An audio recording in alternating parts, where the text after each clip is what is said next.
How much farther is it? Neil whined. I had to admit, I was getting a bit tired myself. When we first decided to go on a camping trip in the Great Smokies, I wasn't expecting it would be this far. According to the map, we're almost there, Jean said. You mean the map that covers the entire state? Sharon said. Almost there could be 100 miles. Jean whipped around on her. Do you think I'm that stupid?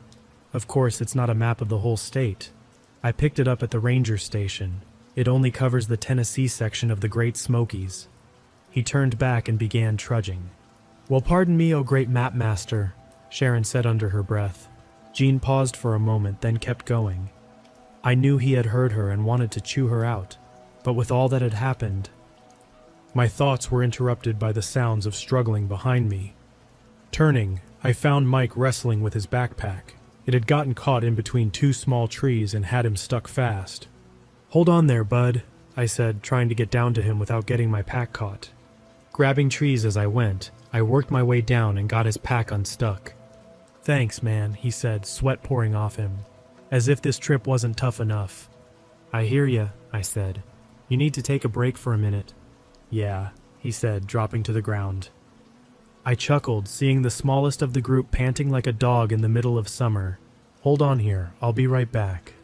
I struggled my way back up the hill only to find the rest of the group hadn't stopped when I did. I couldn't even see them. I ran for a little bit on what I thought was the trail, but didn't see any sign. Finally, in frustration, I stopped and let out a yell. Jean, Sharon, Neil, where are ya? I heard the words echo back to me, but that was it. There was no answering call, no sound of brush being pushed aside as they came back to me. There was nothing.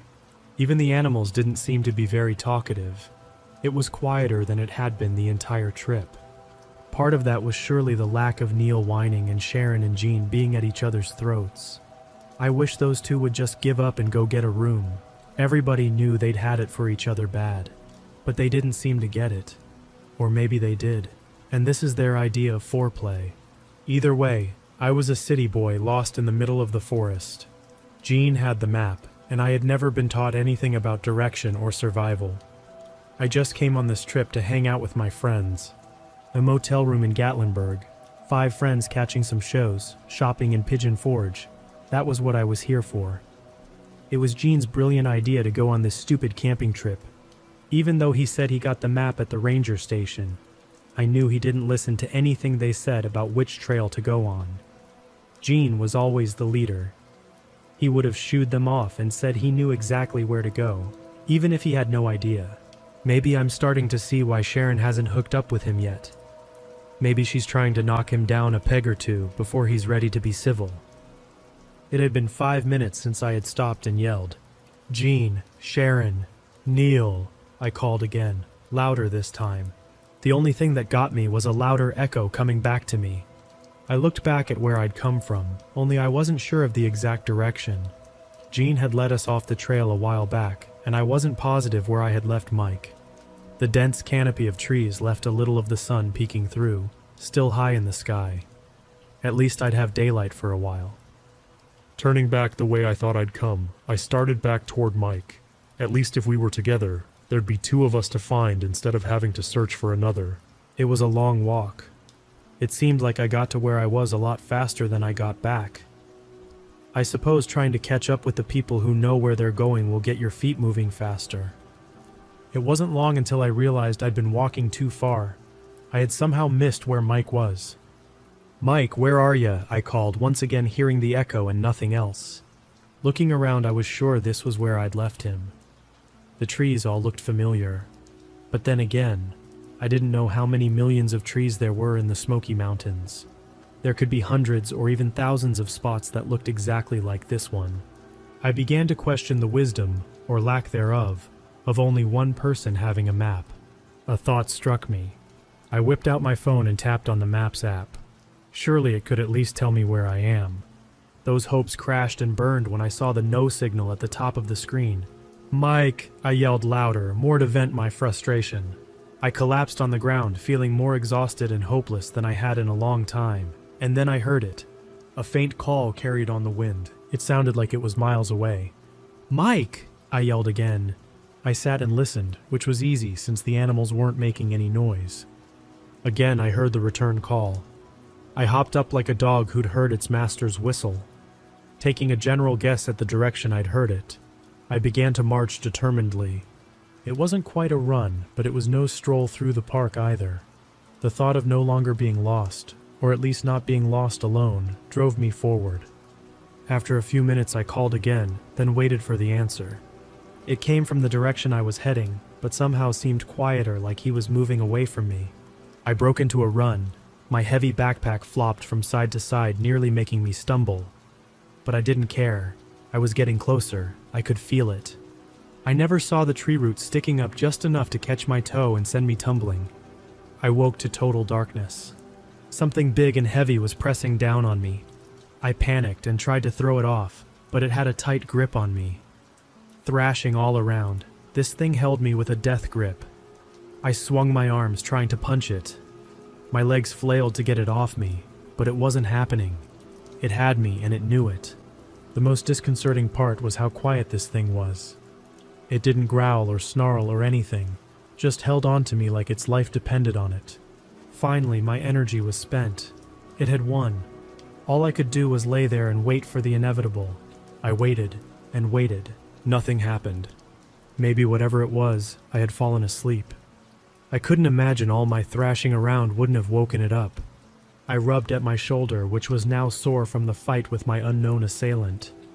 As I did, my fingers brushed up against the thing that held me. Out of curiosity, I rubbed it where it held me. I immediately pitched a fit at my stupidity. It was my backpack. My head thumped off the ground in frustration at how stupid I'd been. Slowly, I unsnapped the latch that held the straps together and pulled my arms out. It was a huge weight off my shoulders when the pack rolled onto the ground. I lay there for a moment, having forgotten how dark it was when I was fighting to the death with my backpack. Reaching into my pocket, I pulled out my cell phone and turned on the flashlight. As I was doing it, I saw the no signal was still at the top of the screen. I wondered if there would be any signal until I got out of this godforsaken place. I shone the light around and pieced together how I'd gotten here, lying in a ditch, in the dark, in the forest. When I fell, I must have hit my head on the rock I saw in the ditch that had a small patch of dark red on it. I reached up to feel my head and found a tender spot. "That'd do it," I said of my unscheduled nap. Checking the rest of me out with the flashlight, I found no other injuries. There remained the original problem of being lost and alone. At least the animals were making noise again. That was somewhat comforting. Having evaluated myself, I shone the light around the area trying to find out where I was. The answer was simple and frustrating. I was lost in the forest, surrounded by trees. Letting out a sigh, I dug through my backpack and found some granola bars and a couple of bottles of water. Hunger pangs hit me in the gut like a line drive. I ripped open a bar and devoured it. Before I knew it, 3 of them were gone, followed by a bottle of water chugged like I was in the middle of the desert. As I was enjoying my feast, the animal noises stopped. It made the hairs on the back of my neck stand on end to hear such sudden and complete silence. Swallowing my last mouthful of water was so loud it nearly made me jump. As my light drifted aimlessly, suddenly I saw a pair of eyes glowing just inside the tree line. They glowed an eerie shade of yellow. I tried to remember if that meant it was a predator. Unfortunately, something in the back of my mind told me the silence was already telling me it was a predator. Whatever it was strangely seemed to have no fur. Its gray skin made it look like no animal I'd ever seen. If anything, it reminded me of Gollum from Lord of the Rings. It was on all fours, but the front legs looked like arms. If I didn't know better, I would have said it was a child lost in the woods. But this was no innocent child. It crept toward me in a way that assured me it was hunting and nothing else. Nothing about the way it moved said, helpless to me. I unzipped my pack and reached down to the bottom, all the while, the predator creeping closer. "Come on," I said through gritted teeth, knowing it was down here as I moved things from one side of the pack to the other. It was getting worrisomely close now. One good leap and it would be within striking distance. I went for broke and dumped out the contents of the pack, hearing a loud thump hit the ground. I flashed around with my light and found what I'd been looking for. my Glock.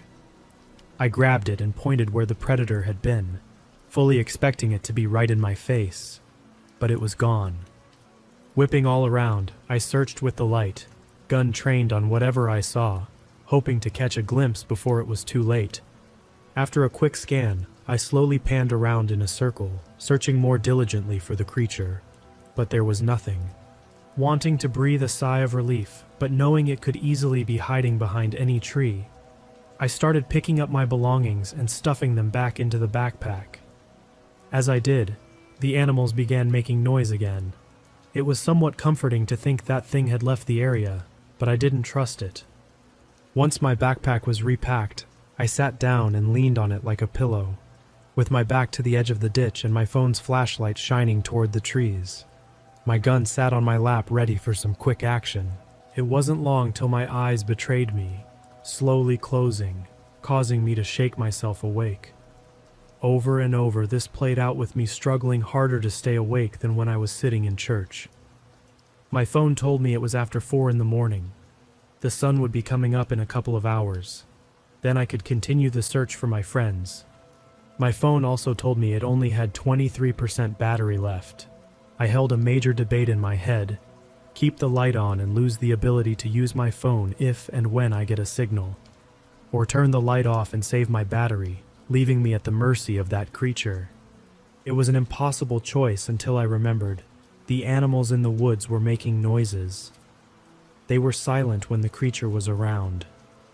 My only question was, do they shut up just for that creature, or for all large predators? For the life of me, I couldn't remember. I took one last look around before powering off my phone. Leaning against the pack, my fight to stay alert continued. Each time my eyes snapped open, the sky was a lighter shade of gray. Soon I could see vague outlines of trees looming over me, not frightening or disconcerting at all. At last I lost the battle and fell into a deep, blissful sleep. I woke to the feeling of sandpaper on my face. Opening my eyes and seeing a deer licking my cheek made me nearly lose my mind. I jumped back, slipping off my pack and falling against the dirt in the ditch. The deer lost its mind as well. It jumped up and galloped away like a herd of hunters were hot on its heels. Once my heart was beating at a regular rate, I looked around at the brightly lit forest. It was late morning and I was still alive. The creature had not come back to kill me in my sleep. I took that as a good sign. Standing and stretching, I tried to figure out how I was getting out of there, let alone how I would find my friends. Shouting was out of the question now. I was sure that creature would see it as a sign of weakness and come running, like someone had rung the dinner bell. But how would I find which way I was going before I fell into the ditch? As I stood there and looked back at the trail, I saw the branch sticking up that had caused this whole debacle. I drew an invisible line from where I was standing to the branch. I then followed the line through me and extended it past me towards where I was heading. Looking up to the mountain looming above the trees, I tried to find a landmark to head towards. There was a huge rock that jutted out from the mountain with no trees around it. That was my focal point. I would use that as my compass. Speaking of compasses, I looked to the right and saw the sun rising into the late morning sky. With the sun in the east, I turned back towards my rock and calculated that it was more or less to the north. Having figured out where I was going, I kicked my feet into gear and started getting there.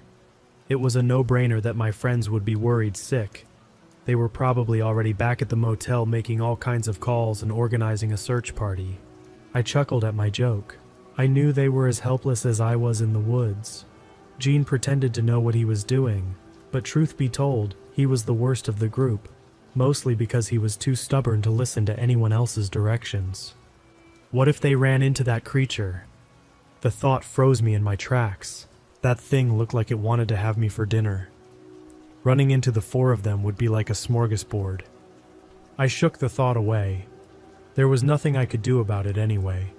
But my cheerful skip in my step at having determined a direction was gone. It was replaced by concern for my friends. As I walked, I thought about Mike.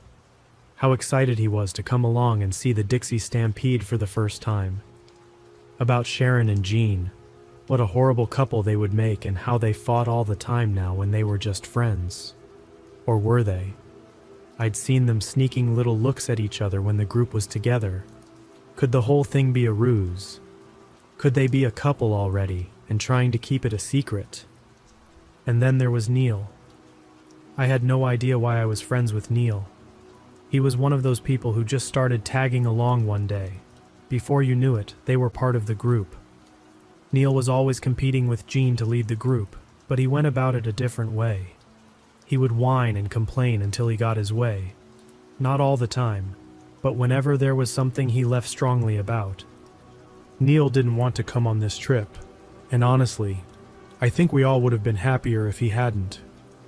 Being alone with my thoughts had me making good time toward my destination. The forest wasn't as dense here, and it was slightly downhill.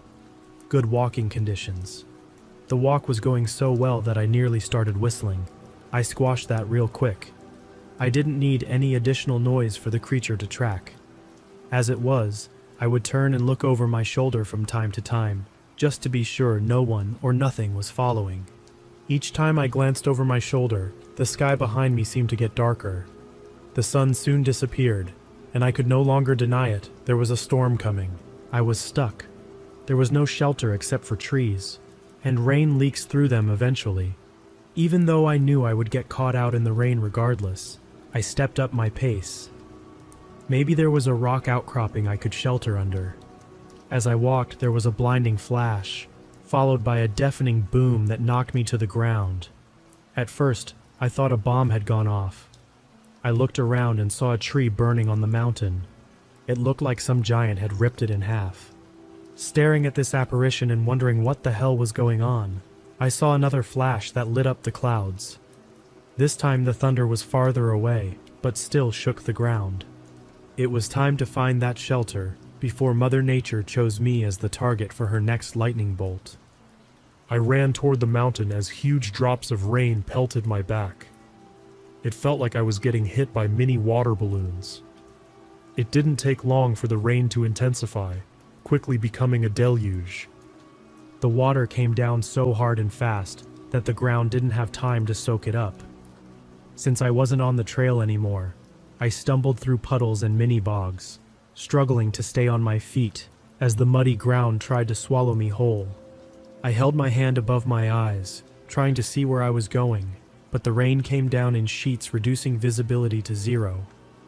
Through it all, I kept trudging as straight as possible, hoping to find shelter. Without warning, I ran into something hard. It looked like I had reached the base of the mountain. I kept one hand on the rock face to guide me while trudging parallel to the mountain. Suddenly, nothing was pressing against my hand. I hadn't realized how much I'd been leaning on the rock until it wasn't there. I fell onto the surprisingly dry ground. Rolling over and looking up, I discovered I was in the mouth of a cave. I sat up and enjoyed watching the rain fall helplessly outside the cave, while I was safe inside from the fury of nature. After a short rest, I began to rub my arms to stave off the chill in the air. I took my backpack off and looked through for anything that would be helpful. Fortunately, I'd packed a sweatshirt. I took off my soaked t-shirt and used it for a towel before donning my warm, somewhat dry sweatshirt. While I was looking, I pulled out another granola bar and devoured it, then downed my last bottle of water. Staring at the empty bottle, I held it out to one of the streams of water falling from the sky until it was full. Putting the cap on, I noticed the water wasn't as clear as I would have liked. But I wasn't out of the woods yet, and I might need it somewhere down the road. I sat the pack down, leaning it against the side of the cave entrance, then pulled out my phone and turned on the flashlight. The light penetrated only so far into the darkness. Even the diminished daylight could only illuminate so much. After that, it was like a shadow wall showing only a large black hole. I started into the inky blackness before I remembered, and felt for the gun in my back waistband. I pulled it out and checked it, then dried it off and stuck it back in my waistband. I didn't see the need to have both of my hands occupied if I stumbled. I explored the first few feet of the cave, finding nothing spectacular, and was about to come back to my pack and sit out the rainstorm when I smelled something. It was faint at first, drawing me several steps further inside the cave before I could be sure. My mind had to be playing tricks on me because I swore I could smell a barbecue.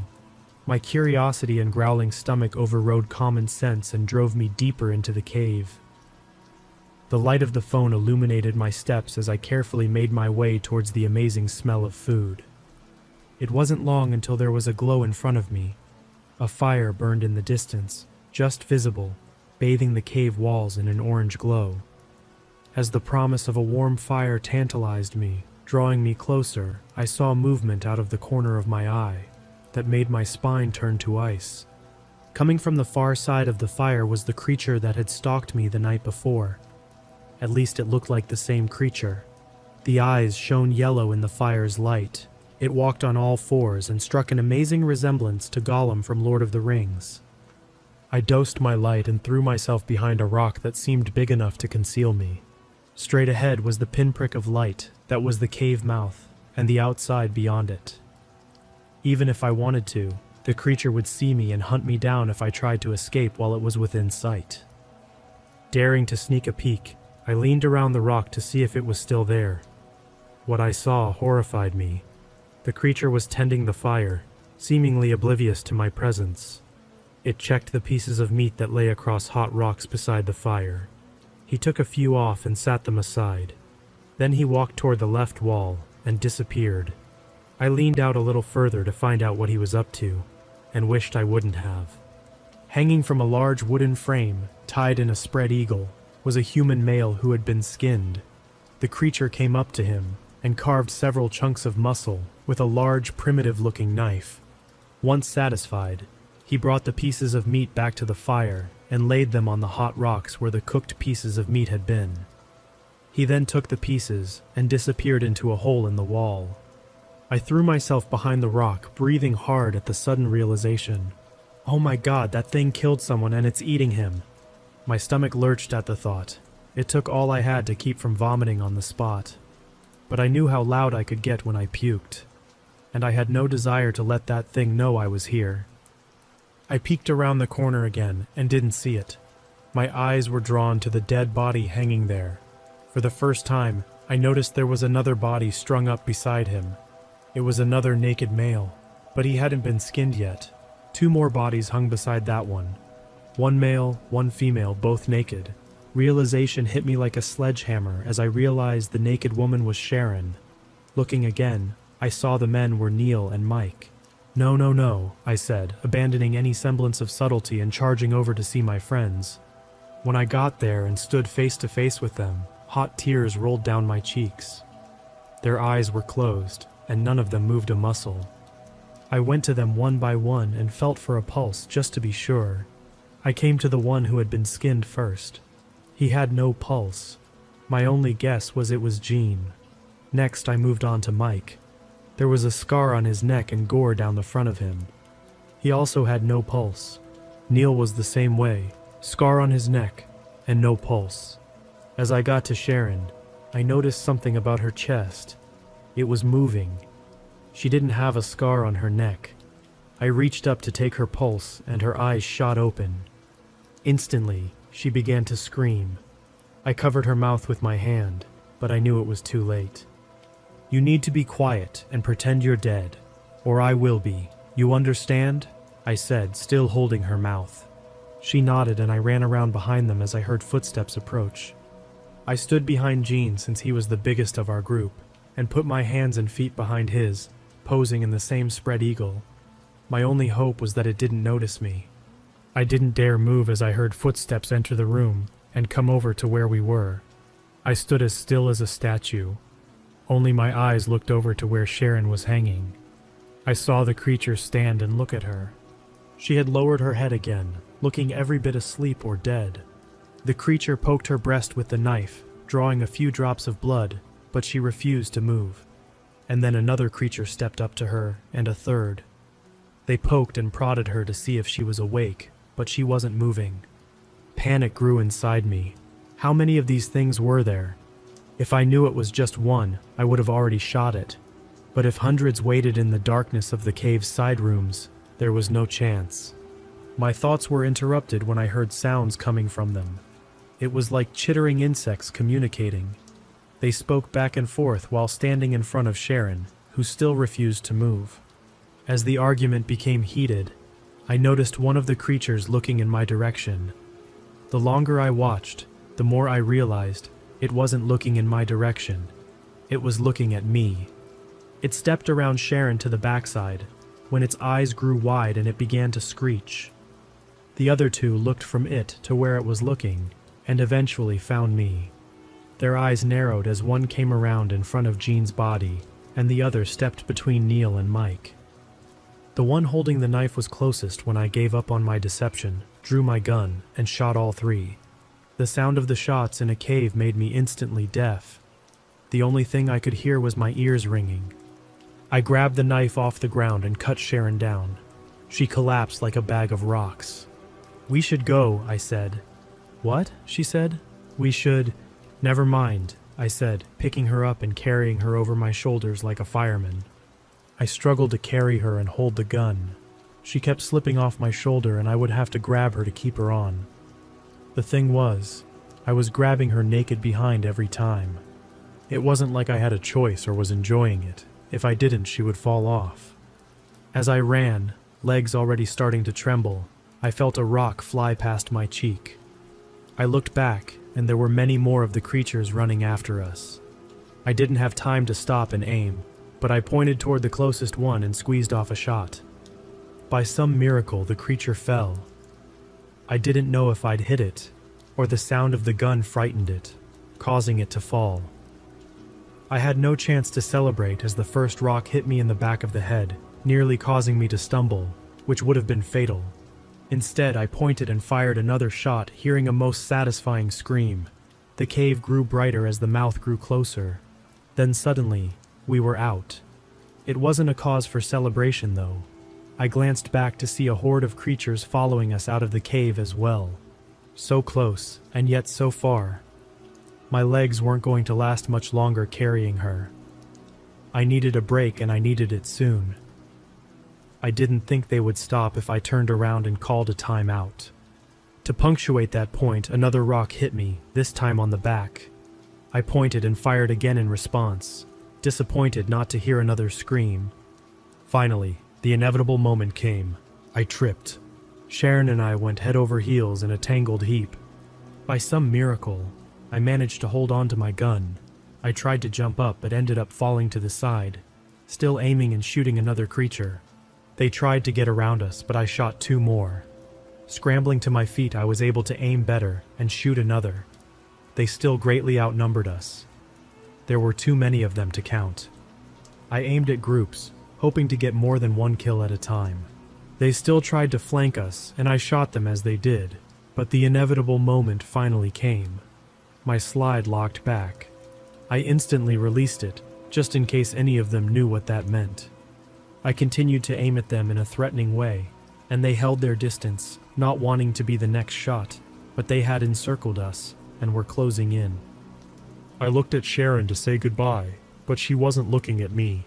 She had my phone and was doing something with it, hopefully calling for help, even though I knew no help would get here in time to save us.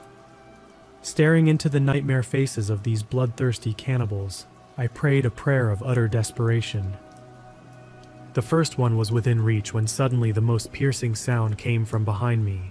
Looking back, I saw Sharon holding my phone up with one hand and her ear with the other. I held my ears as well. The creatures tried to cover their ears but screamed in agony at the sound. As a group, they ran back to the cave, holding their ears as they went. I couldn't believe it. Turning to Sharon as she shut the alarm off, I smiled. "Well, aren't you clever?" I said. "Not clever enough," she said, looking at her naked body. "You think I could borrow your sweatshirt?" I chuckled as I took it off and gave it to her. "We should find a road and get out of here before they decide to come back," I said. As we walked, she explained what had happened, how the creatures had surrounded them, how they thought Mike and I had already been captured. The funny thing was, Gene never gave up hope, she said. He kept telling us to hold on, that you would find us, even when— Don't tell me he was still alive when they— She slowly nodded. "I can still hear his screams," she said with a haunted look. "I don't think I'll ever forget that." I can't imagine. But even after they took his face, he still told us not to give up hope. Amazing.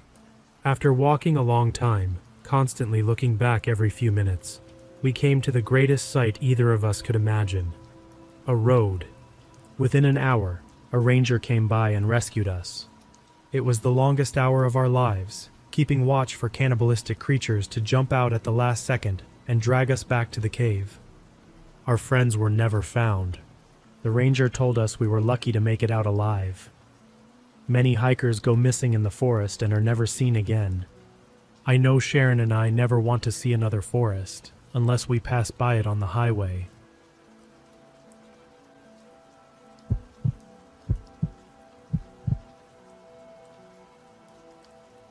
I've guided people all over these mountains for years, but this time felt off from the start. We gathered at a cramped parking area beside a faded sign that no one had bothered to replace in decades. It warned about logging access only, like that mattered to the 3 strangers I'd agreed to take up here. I was already questioning my decision to lead them. We had Neil, who practically jumped at every snap of a twig, like he expected a bear or something worse to leap out any second. Then there was Lauren, lugging a huge camera bag, and a determination that told me she wasn't here for the usual scenic vistas. Ben rounded out the trio, older, a bit grizzled, ex-military maybe. He didn't talk much, but every so often he'd glance at the tree line like he was measuring how far we still had to go. That battered sign was the only thing hinting we were on an old trail at all. Park management quietly erased this route from maps years back, and nobody really explained why. I'd heard bits and pieces about unusual disappearances around here. Campers that never checked out. Travelers who parked their cars but never came back for them. Some folks in town said the forest didn't want them to, but I convinced myself that was local superstition. At least, that's what I told the group. I don't think any of us believed it. We started walking. The path sloped into dense undergrowth, the kind that muffles everything else around you. No birdsong, no wind in the branches, just heavy silence. Sometimes, it felt like even our breathing echoed. Every so often I'd glance over my shoulder and catch Neil doing the same, eyes flicking from tree to tree. He claimed he saw a shape moving alongside us, but I saw nothing. Still, his unease got under my skin. A mile in, we found footprints that looped over each other, the tracks too messy to tell where they started or ended. Someone joked it was just an animal trail, but it didn't look right. It almost seemed like a single person had been pacing in circles, lost or waiting for something. Lauren snapped photos, close-ups of the footprints, the underbrush, a tree with deep scratches like someone tried to mark their way out. I noticed she stayed quiet after that, eyes darting to the hidden corners of the forest. By late afternoon, we stumbled across a rotted wooden post, half-eaten by moss. A burnt spiral symbol had been scorched into its surface. It gave off a strange sense of warning. Nobody wanted to dwell on it too long, but I think all of us felt its significance without saying a word. We pressed on until dusk, lighting our headlamps in the gloom. The campsite we chose was basically a patch of level ground surrounded by leaning trees that seemed to bend in our direction.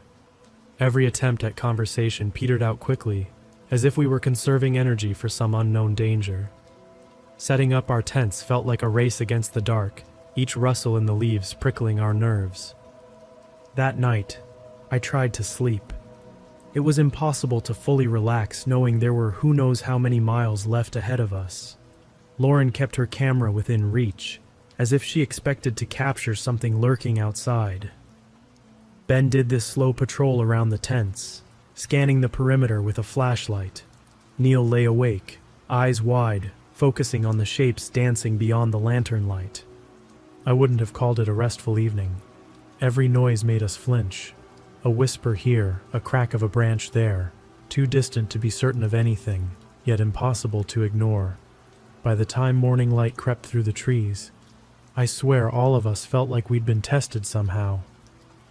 The forest was keeping silent about what else it held in store. Looking back, that first day should have been enough to turn around. But we pushed on. Maybe from stubborn pride, maybe from a need to know what was drawing us deeper. Because when you sense a place doesn't want you there, it becomes nearly impossible to resist finding out why. That was only the beginning. We broke camp at first light, convinced that pressing deeper would somehow explain the bizarre symbols and footprints we kept finding. Part of me wanted to bolt back to the parking lot, but I guess we'd come too far. Maybe we were stubborn, or maybe each of us felt that gnawing curiosity, like we had to see how bad it could get. The terrain got rougher as we went. The trail wound around collapsed logs and thick undergrowth that snagged at our legs. Neil clung to the back of our group, eyes darting at every rustle. Lauren walked ahead, camera at the ready, determined to document each strange clue. Ben just marched in silence, jaw set tight. Every once in a while he'd whisper, "We're going the right way," though I couldn't tell if he was trying to convince us or himself.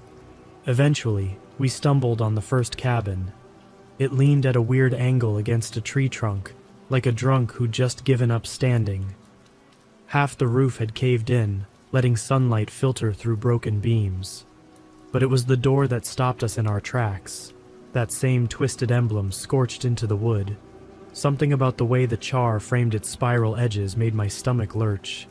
Inside, the air felt clammy, and the floorboards sagged under our weight. Dust coated everything. An old table sat in the corner, collapsed on one side. A pile of crusty leather boots, too many to belong to one person, lay haphazardly near the fireplace. Sizes varied, styles from different decades. We counted at least a dozen before we stopped. That's when we realized each boot had its laces neatly tied, like their owners had just vanished. On a chipped shelf, we found a journal with mold-stained pages, half of them written in some garbled, archaic script. The English parts were disturbing enough, referencing appeasing the mountain, with rituals at sunset. A phrase repeated again and again. Those who wander must feed what lies within. I couldn't tell if it was some twisted local superstition or something far worse. The final entry mentioned a necessary offering at a place called Morgan's Hollow, which as far as I knew, didn't appear on any official map. Lauren snapped photos of everything while I leafed through more pages, each scribbled with shapes that looked unsettlingly like the brand on the door. Ben found a faded photograph pinned under a splintered table leg. It showed grim-faced loggers from the early 1900s, standing in front of a cabin not unlike the one we stood in. At the very edge of the picture, a tall figure blended into the background, so faint you'd almost miss it. Except its outline didn't resemble any normal person. The longer I stared, the more it felt like the figure was staring right back. We left the cabin, unsettled and eager to keep moving. When dusk fell, we made camp near a spot that had a bit of flat ground, though it offered little comfort. I could sense everyone's nerves fraying. That night, the forest seemed alive with new noises, soft rustlings, distant murmurs, even the occasional snap like someone stepping on a branch just out of sight. Ben took first watch. I tried to doze, telling myself we'd push through tomorrow and find a real explanation. But at dawn, Neil was gone. No frantic yelling, no messy struggle, just an empty sleeping bag. His flashlight and jacket were folded neatly at his feet, as if he'd decided to get up and wander off. Lauren screamed his name, tearing at the tent flaps and sprinting in every direction.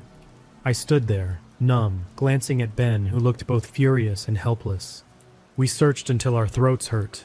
Footprints led maybe 20 yards into the underbrush, then vanished. It was like the ground swallowed him. Our compass spun uselessly. GPS refused to connect. Everything about the forest felt wrong, like it was warping to hide Neil's trail. Eventually, we had to accept that we'd lost him. I kept hoping he'd pop out from behind a tree with some story about chasing wildlife, but no such luck. Around midday, we stumbled onto an overgrown logging camp. Rusting saw blades lay where they'd been abandoned, the metal eaten away by time. Rotting bunkhouses leaned at impossible angles. An ancient ledger sat on a collapsed desk, the pages stiff with damp. The final entries described workers complaining of hearing low chanting right after sunset, people vanishing without a trace, and management forbidding them to discuss it. The last line read, "Evacuate as soon as possible. No one is safe here." Lauren flipped through the ledger with shaky hands. Beneath the neat columns of daily yields and supplies, we found scribbles of that same swirling emblem. She snapped a photo, then paused, like she was afraid of recording any more evidence of this place. We followed a path behind the camp that threaded between gnarled trees until we reached a cluster of smaller cabins. Each door had the same spiral burned into the wood.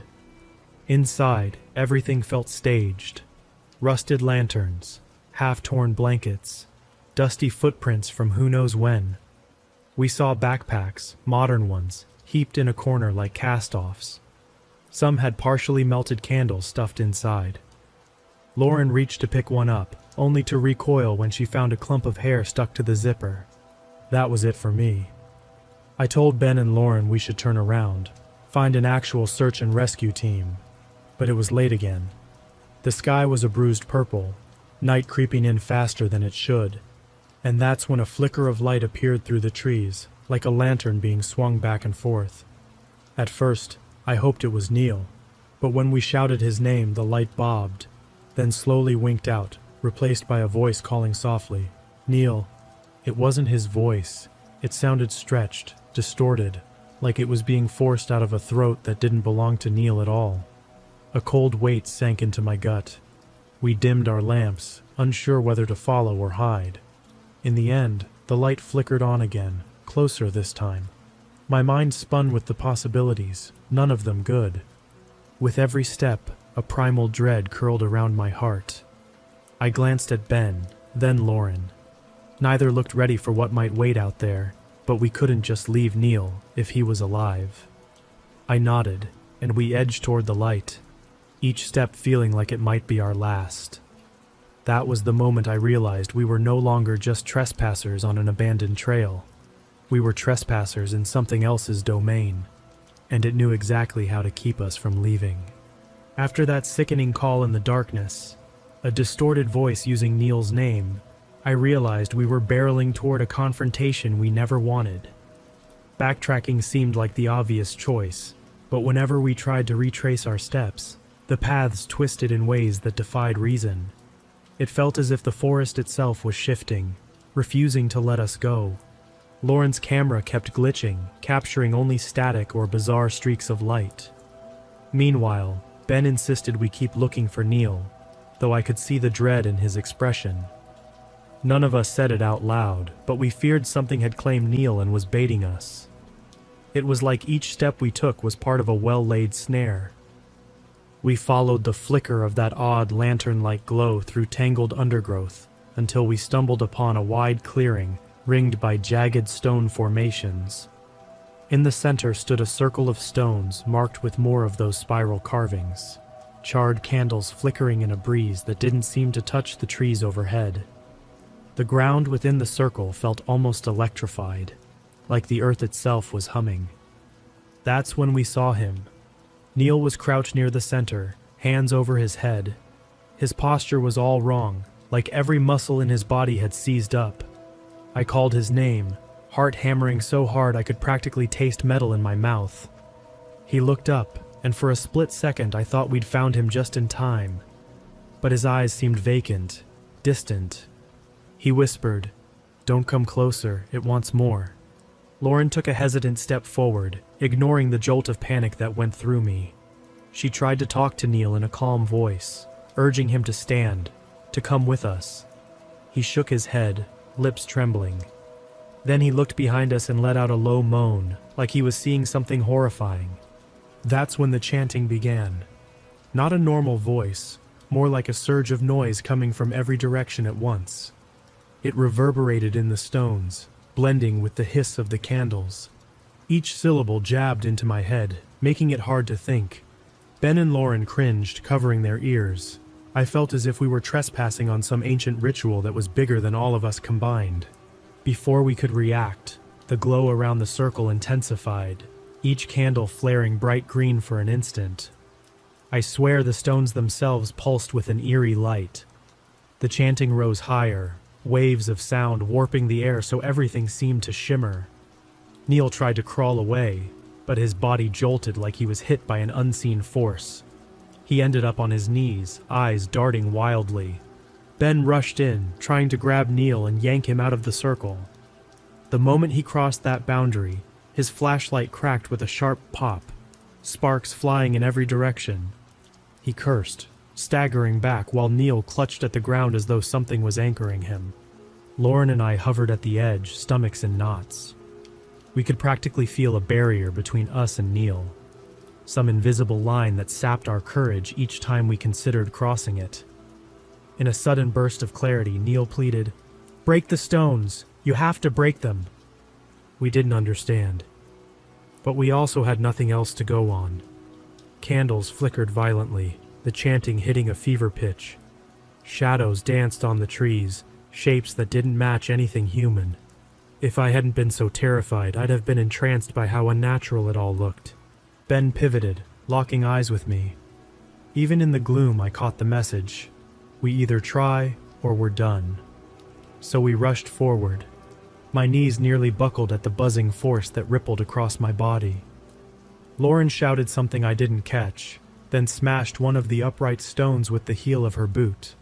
The top chunk cracked off, tumbling onto the ground. A roar, like the howl of 1,000 voices, shook the clearing. The chanting faltered, flickered, then resumed in a frantic rhythm.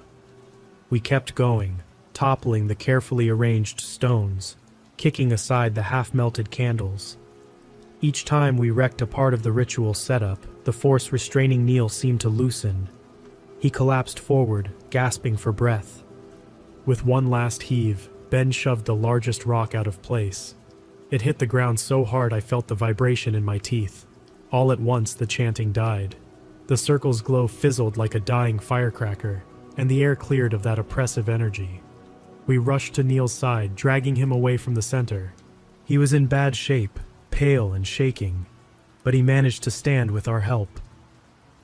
"We have to leave," he rasped, voice scratchy as though he'd been yelling for hours. Lauren and I nodded, not even thinking about the direction, just wanting distance from that cursed clearing. The journey out was a blur of twisted branches that clawed at us, steep slopes that tried to send us tumbling. Yet something had changed. The forest no longer seemed eager to trap us. Maybe disabling that circle gave it no further reason to hold us. Maybe it was letting us go. By midday, we emerged near an abandoned ranger station. Even in broad daylight, the place reeked of neglect, battered windows caked with grime. Inside, we found old bulletin boards layered with decades of missing person flyers. Faces of hikers, local kids, even what looked like a family once. The pit of my stomach swirled at the realization of just how many had walked this path and never returned.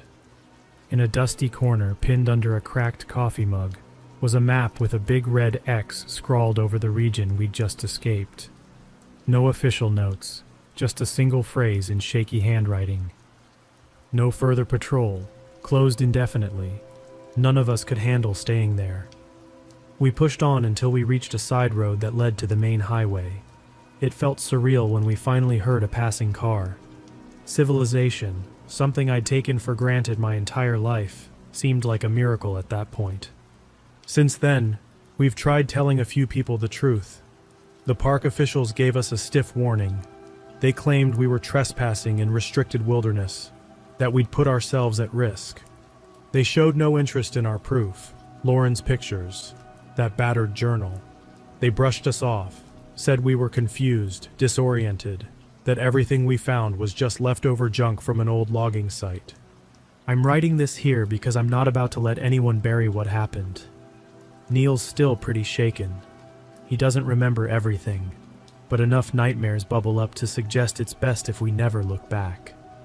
Lauren hardly goes camping anymore, says she can't sleep under the open sky without reliving those voices.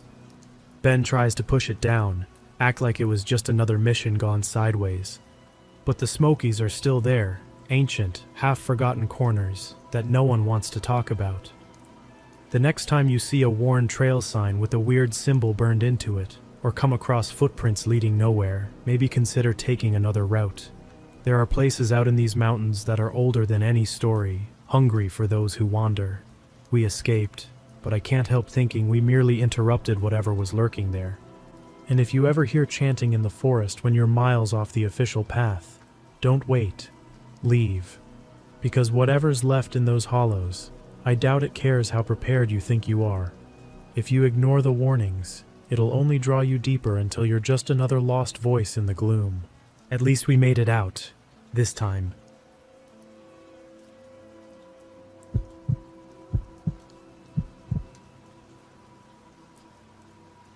I've never been one to shy away from the outdoors. Growing up, I spent weekends tramping through wooded trails, finding peace in the hush between towering oaks. So when my friend Marcus convinced me to spend a few nights in the Great Smokies, it felt like the easiest choice in the world. I should have known something wasn't quite right as soon as we stepped out of the car that morning. The trailhead, usually buzzing with the sounds of birds and chirping insects, was almost silent. We exchanged a puzzled look, but neither of us voiced our concerns. After all, we'd traveled a long way for this. We started hiking around sunrise, weaving through damp undergrowth and skirting around sprawling roots. I remember the damp scent of decaying leaves and how the forest canopy seemed denser than usual. Marcus tried cracking a joke about local legends, recounting tales of reclusive hikers who wandered off trail only to vanish forever. I let out a half-hearted chuckle, but deep down, I felt uneasy. The hush in the air was more noticeable than I cared to admit. By mid-morning, the sky had taken on a sullen cast, and a distant rumble hinted at incoming rain. Even so, we pushed forward, wanting to reach our planned campsite before the weather turned. A couple of times, I caught Marcus slowing his pace, glancing behind us as though searching for something. When I asked if he was all right, he just waved me off. Could have been a nagging sense that we weren't alone, but I tried dismissing that possibility. We'd seen no other hikers, no wildlife, not even a single deer darting through the brush. And maybe that was the problem. The absence of the usual forest life felt unnatural. Somewhere around midday, we stopped for a quick lunch on a patch of flattened grass. The silence was so absolute it made my ears ring. Every snap of a twig felt magnified, sending jitters through me despite my best effort to stay composed. Marcus asked if I heard anything, but all I could detect was the distant splashing of a creek. He admitted he couldn't pinpoint it either, just a creeping sense of being watched. We tried to ignore it, gulping down energy bars and lukewarm water before hoisting our packs again. By late afternoon, we found a semi-open clearing bordered by a narrow stream. The setting sun tinted the sky with a wan glow, turning the edges of the forest into a wall of looming shapes. We both agreed this was where we'd set up camp, even though every instinct in me wanted to keep moving. The place seemed off somehow, but we didn't have the luxury of time to find a better spot. Setting up didn't take long. I hammered in tent stakes while Marcus gathered firewood. He dropped an armful of sticks and stood there, listening intently. When I asked him what was wrong, he claimed he heard something rustling deeper in the woods, like the tread of deliberate steps, too heavy to be a rabbit or fox. My stomach churned, but I forced a laugh, suggesting maybe a deer had wandered close. Marcus shrugged, but he couldn't hide the tension in his eyes. We cooked a small dinner over a makeshift fire as dusk settled, the flames sending dancing shadows up the trunks of old trees. The moment we stopped talking, the clearing felt oppressive. I poked the fire absently, trying to force normalcy into the routine. Marcus sat rigid on a rock, scanning the perimeter for any sign of movement. Eventually, we both turned in for the night, unwilling to linger around the flickering glow. I woke up at some point, jostled from shallow sleep by Marcus whispering my name. The rain outside had started in earnest, drumming on the thin tent fabric. He sounded scared, and Marcus was never one to scare easily. His flashlight beam swayed across my tent walls, throwing strange, shifting patterns. I fumbled with the zipper, stepping into the misty darkness. The fire had gone out, and the air was cold enough to sting my face. Marcus stood near the tree line, saying something about hearing footsteps. a crunch of wet leaves circling around us. His voice was unsteady as he gestured toward the shadows. I gripped my own flashlight, scanning the area. The flicker of light revealed nothing but gleaming raindrops on foliage. No footprints, no animals, no person. Yet, the sense that we weren't alone grew stronger. Each time I swung the beam in a new direction, I expected to find someone standing there. We lingered for what felt like hours, searching with our lights. Thunder rumbled somewhere off in the distance. Eventually, we found a cluster of faint depressions in the mud near my tent, almost like footprints. But they weren't quite right. I've seen bear and deer tracks before, but these seemed too long, the pattern suggesting something else entirely. I caught Marcus's eye, and a chill settled in my gut. Without a word, we retreated to our tents, too uneasy to do anything else. Sleep came in fits and starts, broken by occasional snaps or crackles in the underbrush. Dawn took its time. When the sky finally lightened, I crawled out, half expecting to see evidence of whatever lurked around us. But there was nothing except muddy leaves and a smoldering pit of soaked ash where the fire had been. Marcus looked shaken, dark rings under his eyes, his gear already half packed. We both knew we had another day or two planned out here, but neither of us felt confident about it anymore. That heavy hush still clung to the clearing, as if the forest itself had something grim it refused to reveal. I tried telling myself we were overreacting, that nights in a storm can play tricks on the mind. Yet a nagging thought wouldn't let go. If we stayed, we might discover exactly who, or what, was out there, and I wasn't sure we were ready for that. Morning light did nothing to settle our nerves. I crawled out of my tent half expecting to see muddy footprints or torn gear, but the area looked undisturbed, like the forest was mocking us with normalcy. Marcus was already awake, hunched over the remains of our soggy fire pit. He glanced up with an expression that broadcast his unease. We both knew we couldn't keep jumping at shadows, but neither of us wanted to say out loud that something felt genuinely wrong out here. We decided to break camp and press on. Our plan was to explore a bit downstream in hopes of finding a better spot, maybe somewhere more open, where the two of us wouldn't be so consumed by the sense that every shifting tree limb concealed an onlooker. We shoved our tents and cooking gear into our packs, keen to put distance between ourselves and the place where we'd spent a sleepless night. A steady drizzle followed us as we trudged along, soaking the undergrowth and turning the trail into a slick mess. The river gurgled on our left, but even that mild sound seemed too subdued. Marcus kept pausing to scan the tree line, like he expected to catch a figure darting behind a trunk. I tried focusing on practical tasks, watching where I stepped, checking the map every so often, but I couldn't stop my brain from running 100 miles an hour. After about an hour, a stale smell drifted toward us, a mix of soot and damp rot. We veered off the main trail, curious and uneasy, until we stumbled upon what used to be a campsite. Torn tent fabric lay tangled with broken poles, the colors faded and stained. Pots and pans littered the ground as though the campers fled in the middle of a meal. A half-charred log stuck out of a shallow fire pit, the ashes long cold. My chest felt tight as I tried to piece together what could have driven someone to abandon everything like this. Marcus lifted a shredded sleeping bag, its lining caked with mud. He let it drop and looked at me, horror in his eyes. The tears in the fabric were jagged, too big for simple wear and tear. I noticed rust-colored stains near the edges. We kept telling each other that maybe a bear wandered in, spooked the campers, but no footprints or claw marks indicated a typical animal encounter. Besides, the entire site felt staged in some twisted way, like whoever left it behind wanted others to see. In a corner of the campsite, half buried in soggy leaves, we found a notebook with a warped cover. Most pages were smeared or stuck together from the rain, but we could still make out occasional sentences. Someone had written about hearing voices, about glimpses of movement behind thick clusters of trees. The last entry ended abruptly. "I know I'm not alone. I just hope..." And the ink trailed off in a dark blotch. Neither of us said a word as I gently closed the notebook. The air felt heavier after that discovery, pressing in on us. Time started dragging, the drizzle turned into a downpour, and we found ourselves paranoid about the increasing gloom. It was still midday, but the clouds blotted out most of the light, making it feel closer to dusk. Every step through the mud squelched loudly, echoing our unease. We tried pushing farther along the riverbank, but our nerves were shot.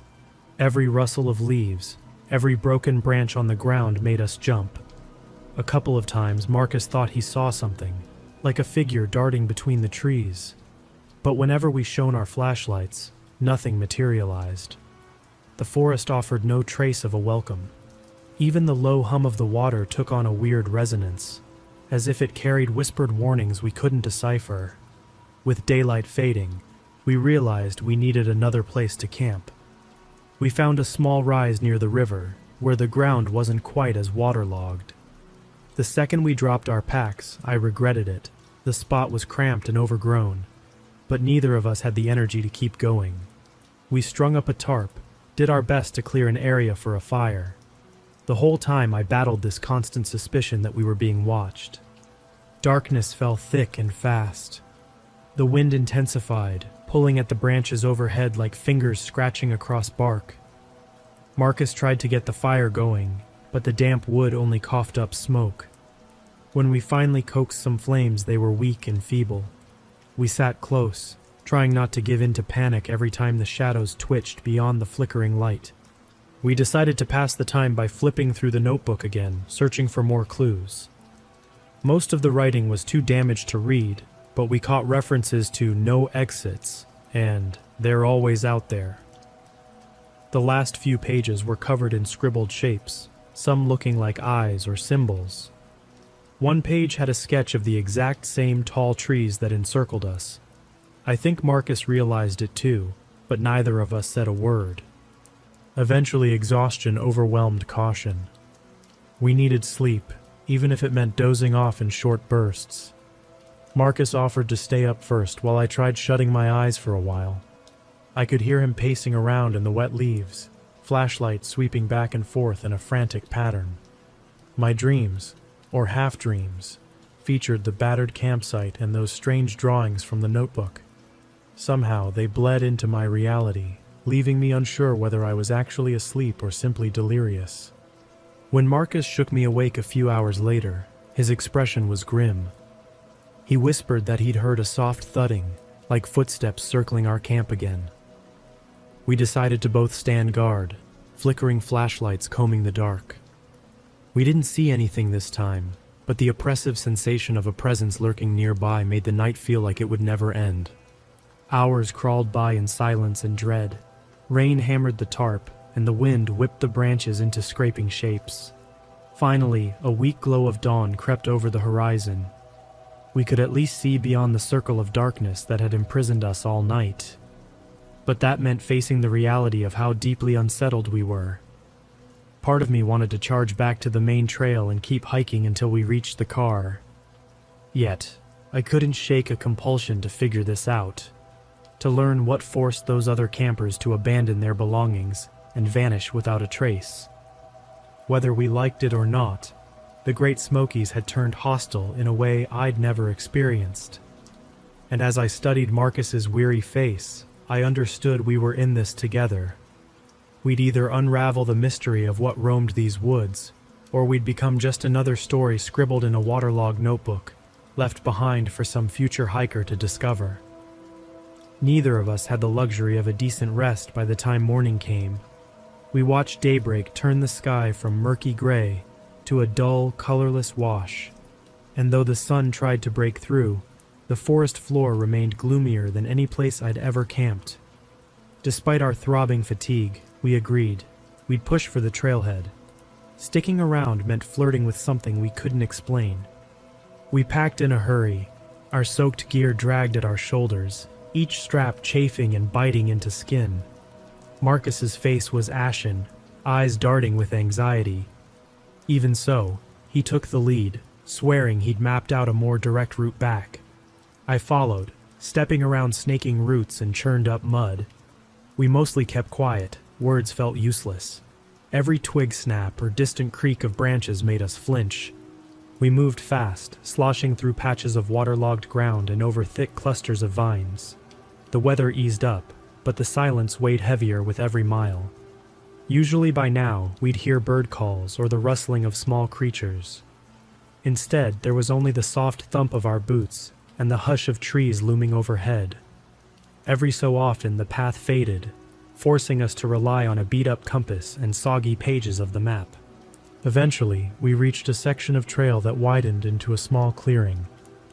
A few fallen logs crisscrossed one another, and for a split second, it seemed like a good chance to rest. Marcus and I barely had time to exchange glances before something stirred on the far side, something that snapped a branch and froze our breath. My flashlight swept over the area, picking up a flicker of movement. A shape, possibly a person, hovered behind the logs. It didn't advance, but it shifted in a way that felt unnatural, like it was trying to hide yet remain close enough to watch us. Marcus shouted, demanding whoever was there to come out. Silence answered. We could sense an uncanny awareness from that patch of forest, as if it was biding its time. Instinct told me to run, but my legs felt welded to the ground. Suddenly, the shape moved again, this time vanishing behind a crooked stump. A jolt of adrenaline tore through me and I barked at Marcus, urging him forward. We bolted. What followed was a rush of crashing footsteps and frantic heartbeats. Roots and brambles reached out, snagging our ankles, sending us stumbling in the direction we hoped led to the road. Every so often, I caught glimpses of something weaving through the trees parallel to us, never falling behind, never drawing too close. My pulse pounded so hard I could taste iron on my tongue, but fear propelled me onward. Then the terrain shifted, turning steeper as we skirted a hillside. The undergrowth thickened, branches scraping our arms. Rain-soaked leaves glistened, forming a slick layer that made each step precarious. Marcus nearly lost his footing on a mossy log, catching himself at the last second. Whatever lurked behind us stayed hidden, yet ever present, keeping pace with no sign of fatigue. We broke through a dense section of shrubs that snagged our sleeves and packs, emerging onto a narrow dirt road. The abrupt openness felt jarring, like waking up too fast from a nightmare. For a moment we couldn't speak, our lungs clawing for air. Marcus spun around, flashlight arcing wildly at the place we'd just come from. The foliage swayed, but nothing emerged to chase us onto the road. Somehow, that made it scarier, like it was content to stay within its domain, confident we'd never dare return. A battered park ranger's pickup was parked 100 yards to our left, almost swallowed by a bend in the road. Relief surged through me at the sight. We sprinted over, dropping our packs at the ranger's feet. He looked alarmed by our disheveled state. Marcus rambled about the noises, the footprints, and the abandoned campsite, words tumbling out in a jumbled rush. The ranger's eyes hardened with concern, and he grabbed his radio, speaking low and quick about checking nearby areas for missing hikers. Neither Marcus nor I could muster more than half-coherent explanations. We just wanted off that mountain, away from whatever presence nested in those woods. The ranger gave us water and guided us into the truck. The engine's rumble felt like the sweetest sound in the world, carrying us toward safety. I glanced back through the rear window at the receding tree line, half expecting to see a silhouette peering out. If it was there, it kept out of sight. It took a while to reach the nearest ranger station. We filled out incident reports, trying to detail what we experienced. They listened carefully but offered cautious reassurance. Maybe a rogue bear, maybe even a person living off-grid. Yet as we stammered through each unsettling occurrence, it was clear something else was at play. The authorities planned a thorough sweep, though I wondered if they'd find anything, or just end up with more disturbing questions. That evening, back in the dim comfort of a borrowed bunk at the station, I couldn't rest. Everything felt unreal. Across from me, Marcus stared at the ceiling, silent. Neither of us bothered turning off the small lamp by the door. We just lay there, each lost in thoughts about the creature or being, or whatever prowled those trails. Eventually exhaustion set in, granting us a fractured peace. In the weeks that followed, we learned some gear had been found in remote sections of the forest. Scattered bags, old tents, personal items. But no definitive answers emerged. Marcus stopped talking about returning to the Great Smokies, and I haven't set foot there since. Maybe it's best if we leave those hidden pockets of land to whatever rules them. Some places, no matter how many times you explore, maintain secrets you're better off not uncovering. And yet, part of me can't fully dismiss the pull of those ancient trails. I still recall the surge of awe and excitement I felt when I was younger, forging my way through the undergrowth with a sense of wonder. But now, there's a difference. I've witnessed that the forest can harbor more than simple wildlife. Whenever folks on the internet ask about hidden corners of the Smokies, I offer the same warning. Respect them, or you might come across something that doesn't want you there, and might not let you leave so easily.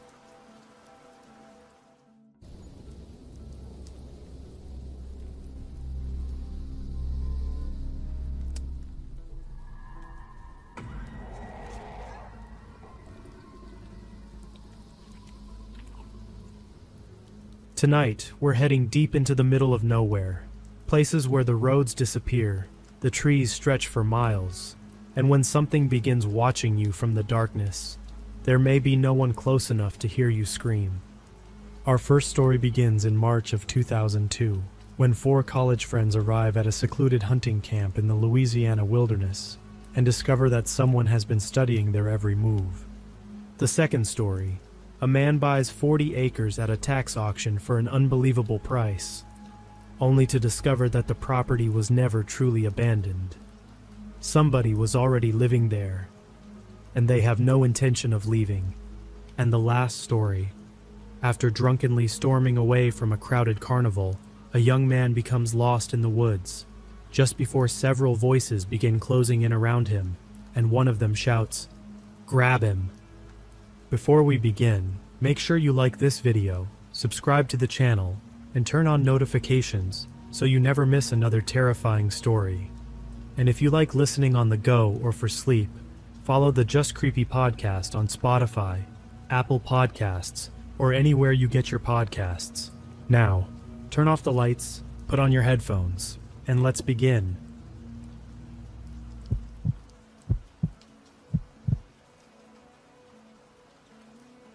It starts in March of 2002. I was 21 years old, finishing my junior year at Northwestern State in Natchitoches. If you're not from Louisiana, that's pronounced Natchitoches. And no, I can't explain why. I grew up in Pineville, right outside Alexandria, and I'd been hunting and fishing the Kisatchie National Forest my whole life. My dad took me squirrel hunting out there when I was 8. I knew those woods. That's the part that still gets me. Honestly, I knew those woods, and I never once felt unsafe in them until that week. There were 4 of us.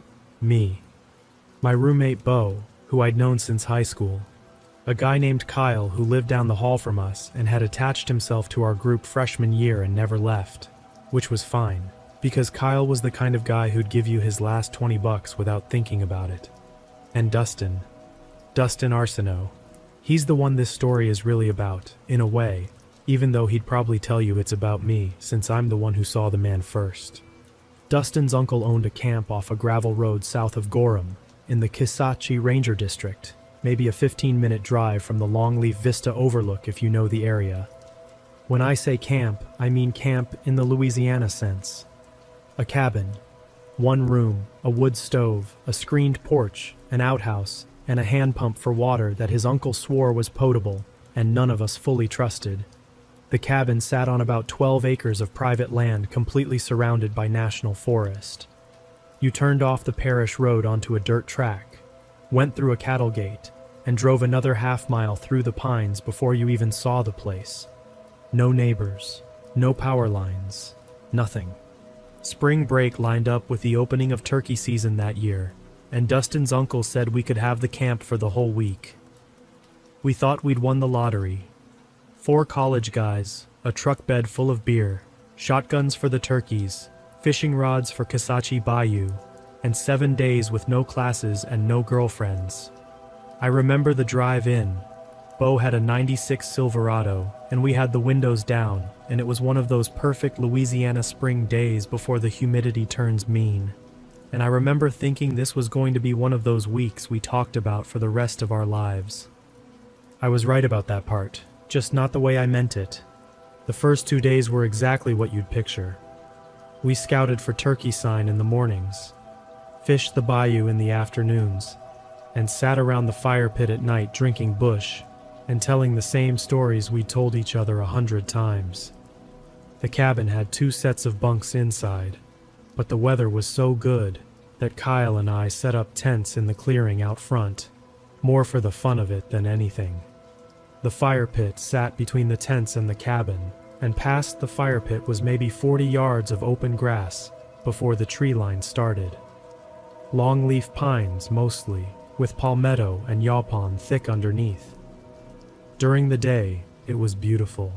At night, once the fire was the only light, that tree line went completely black. The first night I saw him was our second night there. It was late. Bo and Dustin had already gone into the cabin. Kyle was passed out in his tent. I'd had, I'll be honest, probably 6 or 7 beers, and a couple pulls off a bottle of Evan Williams that Dustin brought, and I got up from my chair to walk to the edge of the clearing and take a leak. I didn't bring a flashlight. The fire was behind me, and the moon was up, maybe 3/4 full, and I could see well enough. I finished, zipped up, and when I raised my head there was a man standing in the tree line. I want to be careful here, because for years people treated this part of the story the way you treat a drunk guy's story. And I understand why, but I need you to understand what I actually saw. He was not deep in the trees. He was standing at the edge of them, just inside the first row of pines, maybe 25 feet from me. He was tall, taller than me, and I'm 6'1", shaved head or close to it. He was wearing what looked to me at the time to be a dark tank top or a cutoff shirt, and his arms and his neck were covered in tattoos. I couldn't make out what they were. In the moonlight, they just read as dark shapes covering his arms and running up the side of his throat, and he was standing completely still, facing me, with his arms down at his sides. He didn't say anything. He didn't move. He was just watching me. I'd love to tell you I did something brave. What I actually did was make a sound I'm not proud of, somewhere between a shout and a yelp, and stumble backward over a root and land on my tailbone. By the time I scrambled up and looked again, the tree line was empty, just pines and palmetto and dark. I ran back to the cabin yelling and got everybody up. Bo came out with a flashlight, Dustin came out with his shotgun, and Kyle crawled out of his tent asking who was cooking, which tells you what kind of shape Kyle was in. We walked the tree line with flashlights for probably 20 minutes. We didn't find anybody. Bo shined his light on the ground where I said the man had been standing, and said the grass didn't even look pressed down, though I don't know how much you can really tell about pine straw at midnight with a mag light. And then came the thing that shaped the whole rest of the week. Dustin started laughing, not mean laughing, just relieved laughing, and he said something to the effect of, "Travis, you are hammered, my man." And Bo picked it up, and then Kyle, and within 5 minutes the tattooed man in the tree line had become a running joke. By the next morning they were calling him my boyfriend. "Hey Travis, your boyfriend come back last night. Leave a plate out for Travis's boyfriend. Here's the thing. I halfway let them talk me into it. That's the part I've had to sit with for 24 years. Because I had been drinking, and it had been dark, and the human brain does do things at midnight in the woods. I wanted them to be right. It's a lot more comfortable to be the drunk guy who saw a shadow than the sober guy someone was watching. So I laughed along, and I told myself it was a trick of the moonlight, and for 2 days I almost believed it. Almost. Because small things started adding up, and I was the only one counting. The third morning, I found a cigarette butt on the dirt track about 100 yards from the gate, down where we'd parked the second truck. Hand rolled. None of us smoked. I told myself it was old, left by some hunter from deer season, except it didn't look old. It looked white. The fourth day, half a package of hot dogs went missing from the ice chest on the porch. Kyle got blamed for that, and Kyle, to be fair, was a plausible suspect for missing hot dogs, and he took the blame the way he took everything, with a shrug. But I watched him deny it, and Kyle was a terrible liar, and he wasn't lying. And then there was the feeling. I know that's not evidence. I know how it sounds. But there were 2 or 3 times that week, always in the late afternoon when the light started going orange through the pines, when the back of my neck would go tight, and I'd turn around and stare at the tree line, and see nothing, and be absolutely certain, in some old part of my brain, that the nothing was staring back. The second time I saw him was our 5th night. I'd cut way back on the drinking by then, partly because of the jokes, and partly because of that feeling. That night I'd had 2 beers, total, over about 5 hours, and I want that on the record. I was in my tent, almost asleep, when I heard the cattle gate. The gate was a half-mile down the track, but sound carries at night out there, and that gate made a specific sound, a low metal groan when it swung. We'd all commented on it, and at somewhere around 1 in the morning, I heard it groan, once, slow, and then stop. I lay there for a long time telling myself it was the wind. Then I heard footsteps on the dirt track, unhurried, even, getting closer, then leaving the track, then quiet on the pine straw.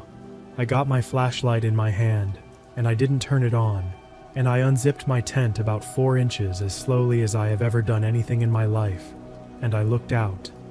The fire was down to coals, throwing off just enough red light to shape things, and standing next to Bo's Silverado, maybe 15 yards from my tent, was the man. Same build, same shaved head.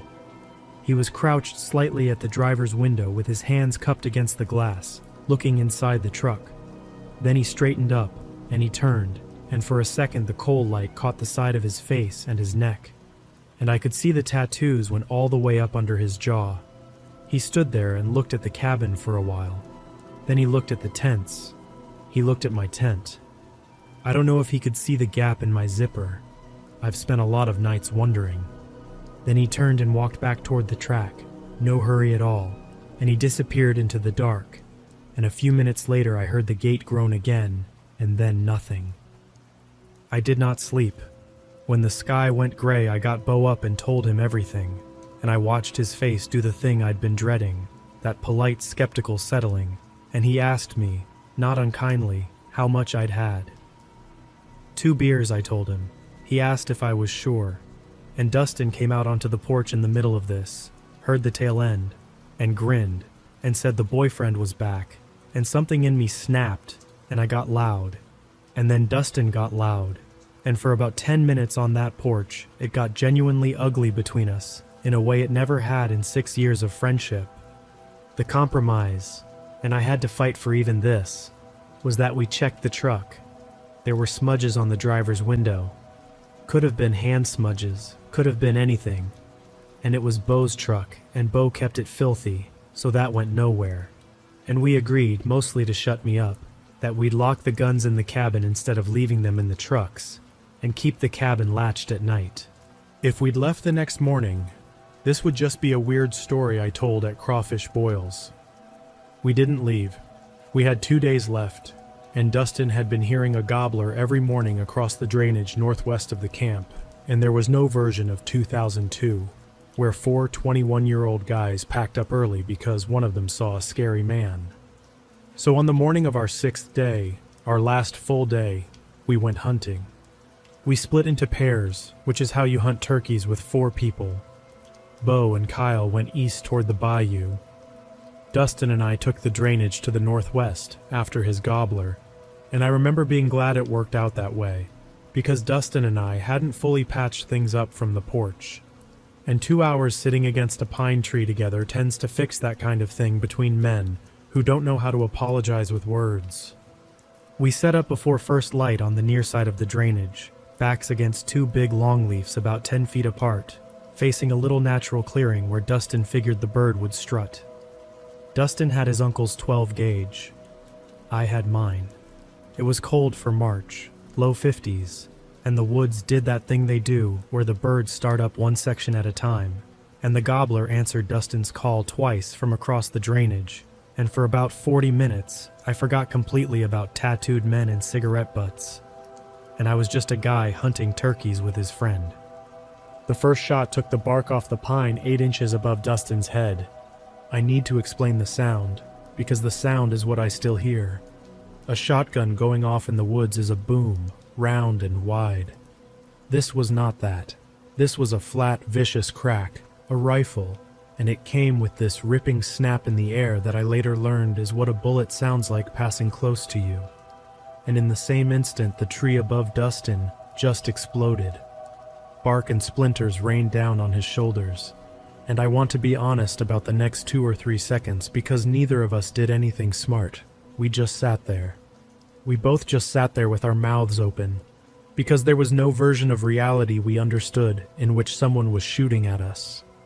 The second shot fixed our understanding.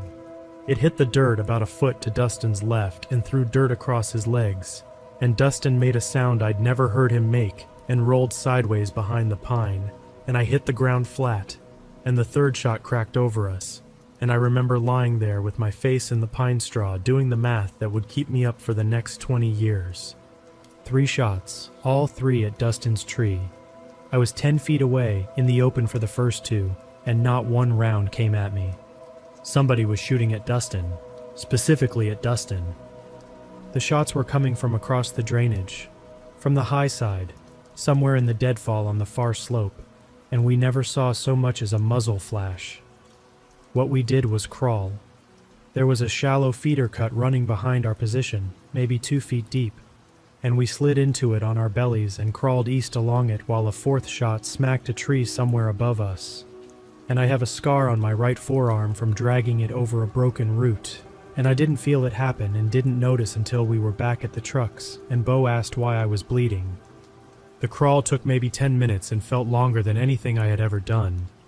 When the cut got deep enough, we got up into a crouch and ran, and we came out of the woods into the clearing yelling for Bo and Kyle, who came running from the other direction because they'd heard the shots and thought, at first, that we'd fired them.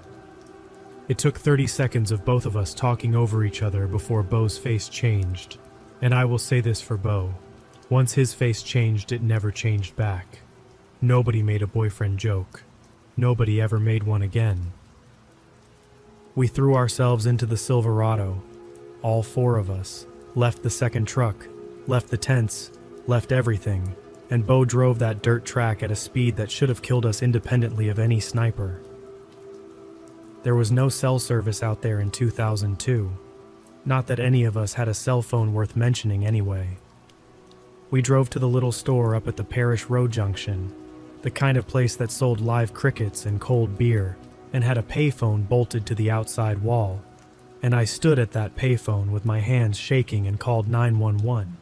And I remember the operator asking me to slow down twice. The sheriff's office took it seriously. I'll give them that. And once the words shots fired and National Forest got strung together, it stopped being just them. Within a couple hours, there were parish deputies and agents from wildlife and fisheries. And by the next morning, the Forest Service was involved too. 2 deputies followed us back to the camp that first afternoon, and they went in ahead of us with their guns drawn, and watching 2 grown lawmen move up on our little vacation cabin with their weapons out did something to my understanding of the week that has never fully undone itself. The camp had been ransacked, not destroyed. Ransacked is the right word, because whoever did it was shopping, not raging. The cabin door had been pried at the latch. The ice chests were open and gutted, all the meat gone, the bread gone, the peanut butter gone, the beer untouched, which one of the deputies remarked on. My tent was unzipped and my duffel dumped out, and 2 things were missing that turned the whole scene from a burglary into a message. Dustin's box of 270 rifle shells, which had been sitting on the cabin shelf because his uncle kept a deer rifle out there in the fall, and Dustin had brought shells to zero it, was gone. And Dustin's sleeping bag off Dustin's bunk gone. Dustin's ammunition, Dustin's sleeping bag. Nobody else's anything, beyond food. My tent had been searched and my sleeping bag was still there, unrolled, gone through, and left. Bo's wallet was sitting in plain view on the porch table with $60 in it, untouched. The deputy taking inventory kept flipping back through his notes with his jaw set, and I finally asked him what he was thinking, and he was honest with me. He said, "Son, whoever this is, he's not stealing, he's picking." Then I told them about the man. Both nights, the cigarette butt, the gate, the truck window, all of it, and I braced for the skepticism I'd gotten all week, and instead I watched the two deputies trade a look. It was a fast look, but I caught it, and it wasn't a look that said drunk college kid. It was a look that said something to each other, something they already knew and weren't saying in front of us. Years later, I found out what it was. There'd been complaints going back at least 2 years, scattered across that whole district of the Kisatchie. Hunters' camps rifled, deer stands stolen or wrecked, a trapper who swore somebody had been sleeping in his shed, and one report, filed and quietly buried for lack of evidence, from a bow hunter who claimed a shot had been fired over his head near Corral Creek in 2000. They had a ghost out there, and they knew they had a ghost. And we were the first people the ghost had actually tried to hit. The search ran a full week. They brought dogs. One day they had a helicopter out of Alexandria working the drainages. They pulled in trackers from wildlife and fisheries, guys who'd spent their lives reading that ground. And what those men found is the part of this story that still moves the hair on my arms. He was living out there, had been for a long time. They found 3 camps. The closest one was inside of a mile from our cabin, tucked into a palmetto thicket on a low rise where, and a deputy told me this directly, a man sitting comfortable could watch our clearing through the pines. A lean-to of cut saplings and stripped pine boughs, weathered gray, months old at minimum. A fire pit dug down and ringed and swept. Snare wire in the brush. A latrine trench. Empty cans buried in a neat pit, and some of those cans, the deputy said, had store labels that had been out of circulation for over a year. The second camp was 3 miles off, older. The third was older still, half reclaimed by the woods, and it had a sleeping platform built up off the ground between 2 trees, and hanging on it were the rotted remains of a sleeping bag, which is a detail I could have lived my whole life without, because it means the man had a system, and the system had worn out and Dustin's sleeping bag wasn't loot. It was a replacement part. They never found him. 7 days, dogs, a helicopter, men who could track a wounded deer across rock, and they never laid eyes on him once. The woods out there run on for tens of thousands of acres, cut with drainages and thickets, and a man who knew them, who'd made himself part of them, could fall back forever. The camps got photographed and torn out. The case stayed open. And after a week, everybody had to go back to their lives, because that's how it works. The sheriff's office called Dustin's uncle, not us, when they suspended the active search. And Dustin's uncle called Dustin, and Dustin called me, and neither of us said much. I keep saying it, but it's the question that's owned me for 24 years, so I'll say it once more. Why Dustin? The deputies asked it. The 4 of us asked it across 100 late-night phone calls. Dustin had never been out to that camp before in his life, so it wasn't history. My best theory, and the lead investigator told me before they wound down the search that he'd landed in the same place, is the scouting. On our 3rd day, Dustin had scouted that northwest drainage alone, following his gobbler, and he'd pushed farther up the far slope than any of us went all week. The far slope where the shots came from, inside of a mile from that first camp. I think Dustin walked too close to the man's home. I think he maybe walked through it, or near enough, without ever seeing it, the way you'd never see it unless you knew. And I think the man spent the next 3 days watching us, learning us, picking Dustin's gear out of our pile.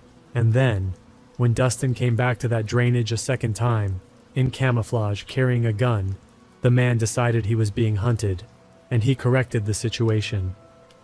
The trip ended us, as an outdoors group. That part of the synopsis of my own life is just true. Bo sold his tent that summer. Kyle, who'd grown up duck hunting, hasn't held a shotgun since.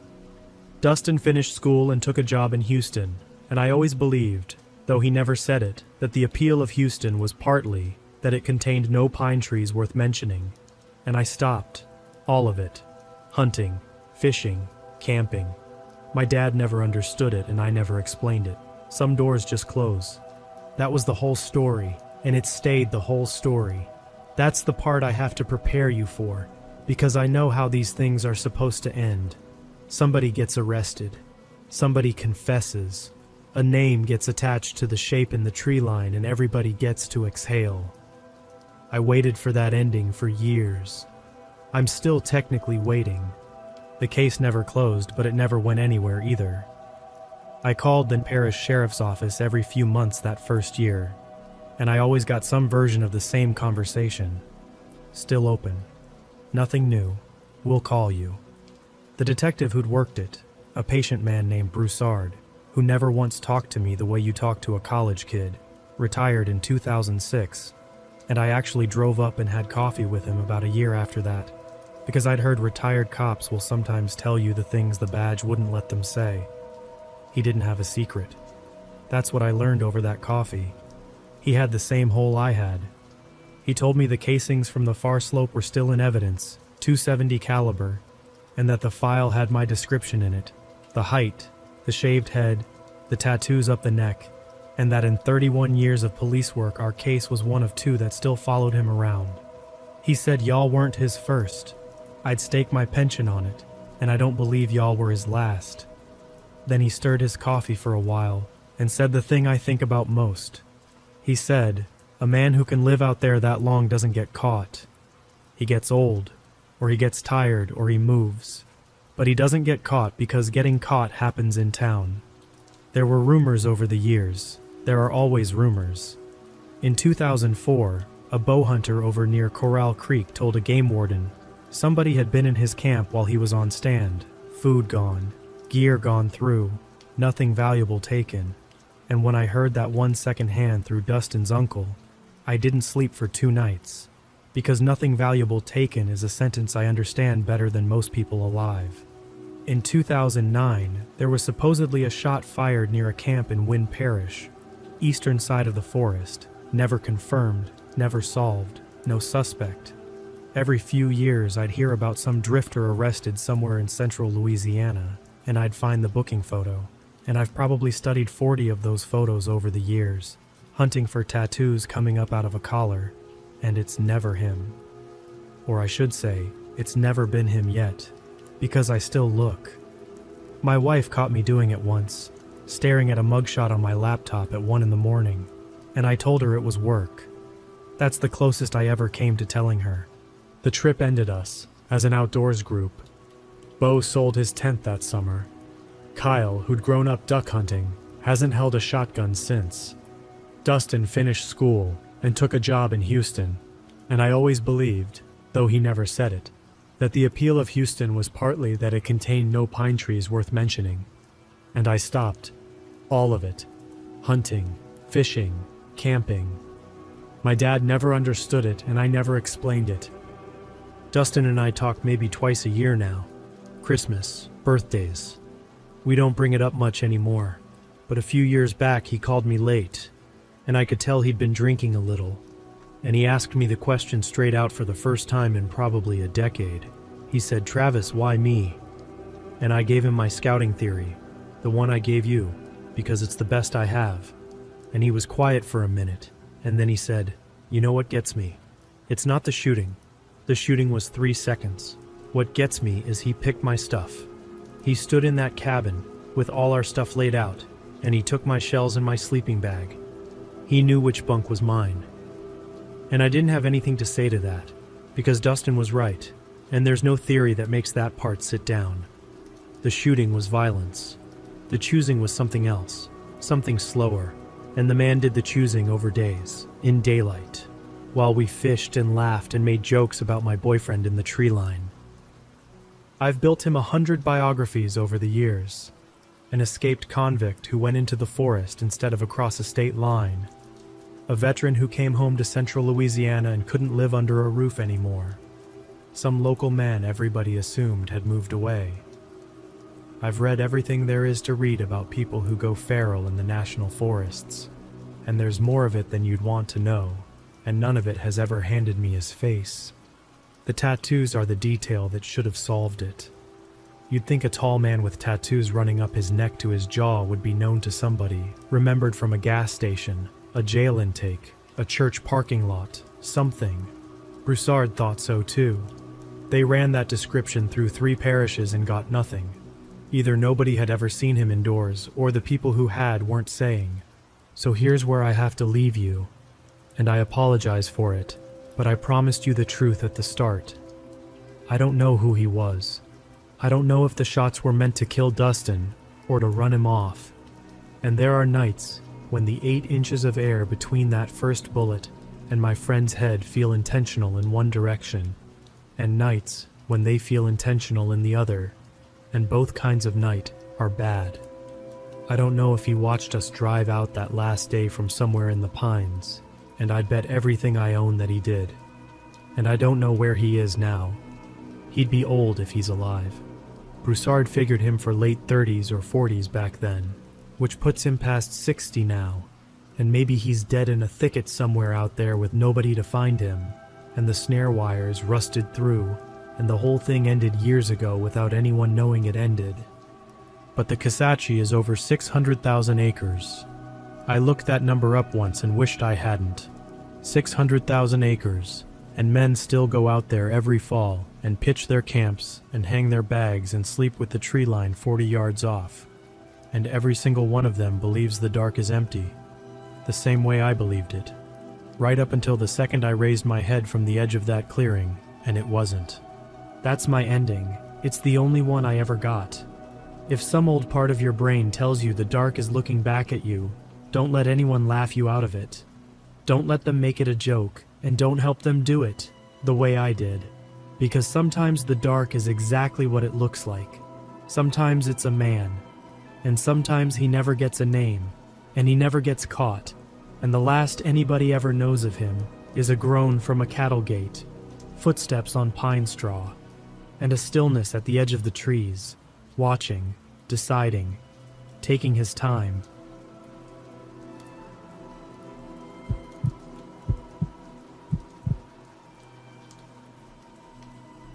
Before I get into this, I want to make one thing clear. I'm not the type to jump at shadows. I spent 11 years doing overnight maintenance at a bottling plant, alone in a building the size of 3 football fields. And I never once got spooked. I've hunted since I was 8 years old. I've slept in the woods more nights than I can count. Whatever you want to call the feeling that crawls up the back of your neck when something is wrong. I thought I'd trained mine out of me a long time ago. I was wrong about that. What happened to me on those 40 acres in the spring and summer of 2011 put that feeling back into me permanently, and I've come to be grateful for it. That feeling saved my life. I'm writing all of this down now because the last person involved passed away recently, and I feel I can finally tell it in full without hurting anybody. Everything you're about to hear is true. I've changed the name of the town and the names of the people, but nothing else. Let me back up and give you the full picture. I grew up in Springfield, Missouri, raised mostly by my grandfather after my folks split. He had a little place out past Ava, maybe 15 acres of ridge and hollow, and every good memory I have from childhood happened on that land. Squirrel hunting in October, running trot lines in the creek, sitting on the porch while he told stories about the war. When he died in 2003, the family sold the place to cover his debts, and I never got over it. From that point forward, I had one goal in life, and that was to own my own piece of ground. Nothing fancy, just trees, water, and quiet, with my name on the deed. The problem was money. I made decent wages at the plant, but land around Springfield had gotten expensive, and I was a single guy with a truck payment. So I started going to tax auctions. If you've never been to one, here's how it works. When somebody stops paying property taxes for long enough, the county eventually seizes the land and sells it off on the courthouse steps to recover what's owed. Most of what comes up is junk. Landlocked slivers, drainage ditches, lots in dead subdivisions. But every so often a real piece of property slips through, usually because the owner died, and the heirs either didn't know about it or didn't care. I went to auctions for almost 2 years before my number came up. It was the 4th Monday of August, 2010, at the Ozark County Courthouse. Item 11 on the sheet was described as 40 acres, more or less, unimproved, off County Road 415, southeast of a little town I'll call Brant's Mill. The opening bid was the back taxes, which came to $2,200 and change. I'd done my homework the week before. I pulled the plat map, and the parcel was a clean rectangle with actual road frontage, which is rare at these things. There was a creek marked running through the northeast corner. The aerial photos showed mature timber over most of it, with one old clearing near the middle. The assessor's card said there had been a house on it at one time, but the improvement value had been zeroed out back in the 70s, which usually means the structure burned or fell in.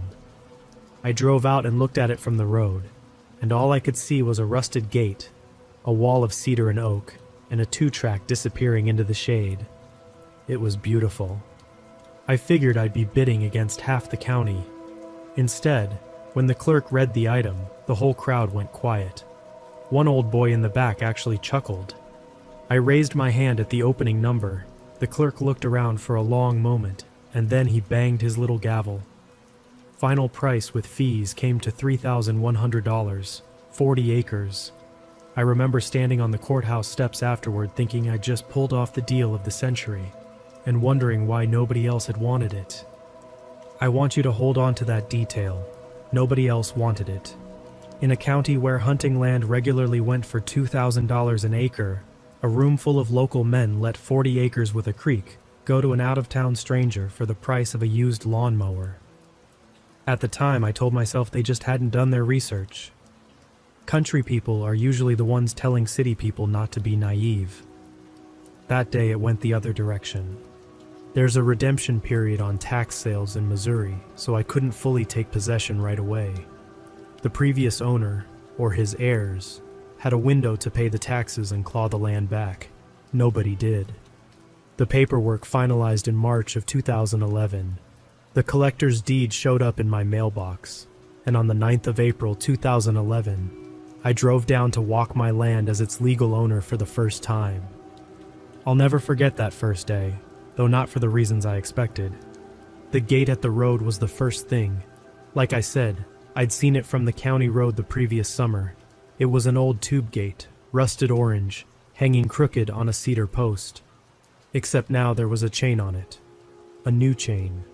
Bright galvanized links, not a spot of rust on them, wrapped 3 times around the post, and locked with a brass padlock that still had the sheen of the hardware store on it. I stood there in the road holding my own brand new padlock, the one I'd bought that morning to put on my gate, and I tried to come up with an innocent explanation. Maybe the county had locked it during the sale process. Maybe a neighbor had been keeping 4-wheelers out as a favor to the dead owner. I got my bolt cutters out of the truck box, cut the chain, and hung my own lock in its place. Then I drove the 2-track in. The 2-track was another thing. 40 acres that had supposedly sat empty since the taxes stopped in 2004 should have had a driveway you couldn't find without a machete. This one was open. Grass grew up the middle, sure, but the wheel paths were bare dirt, packed hard, with the brush trimmed back on both sides. Somebody had been driving in and out of my property, and they'd been doing it regularly for years. About a quarter-mile in, the trees opened up into the old homestead clearing. The house was long gone, just a limestone foundation full of blackberry canes and a chimney standing by itself. There was a hand-dug well off to one side with a sheet of tin weighted down over it with rocks. A big walnut tree shaded the whole thing. If you'd shown me a photograph of that clearing, I'd have said it was the prettiest building spot in the county.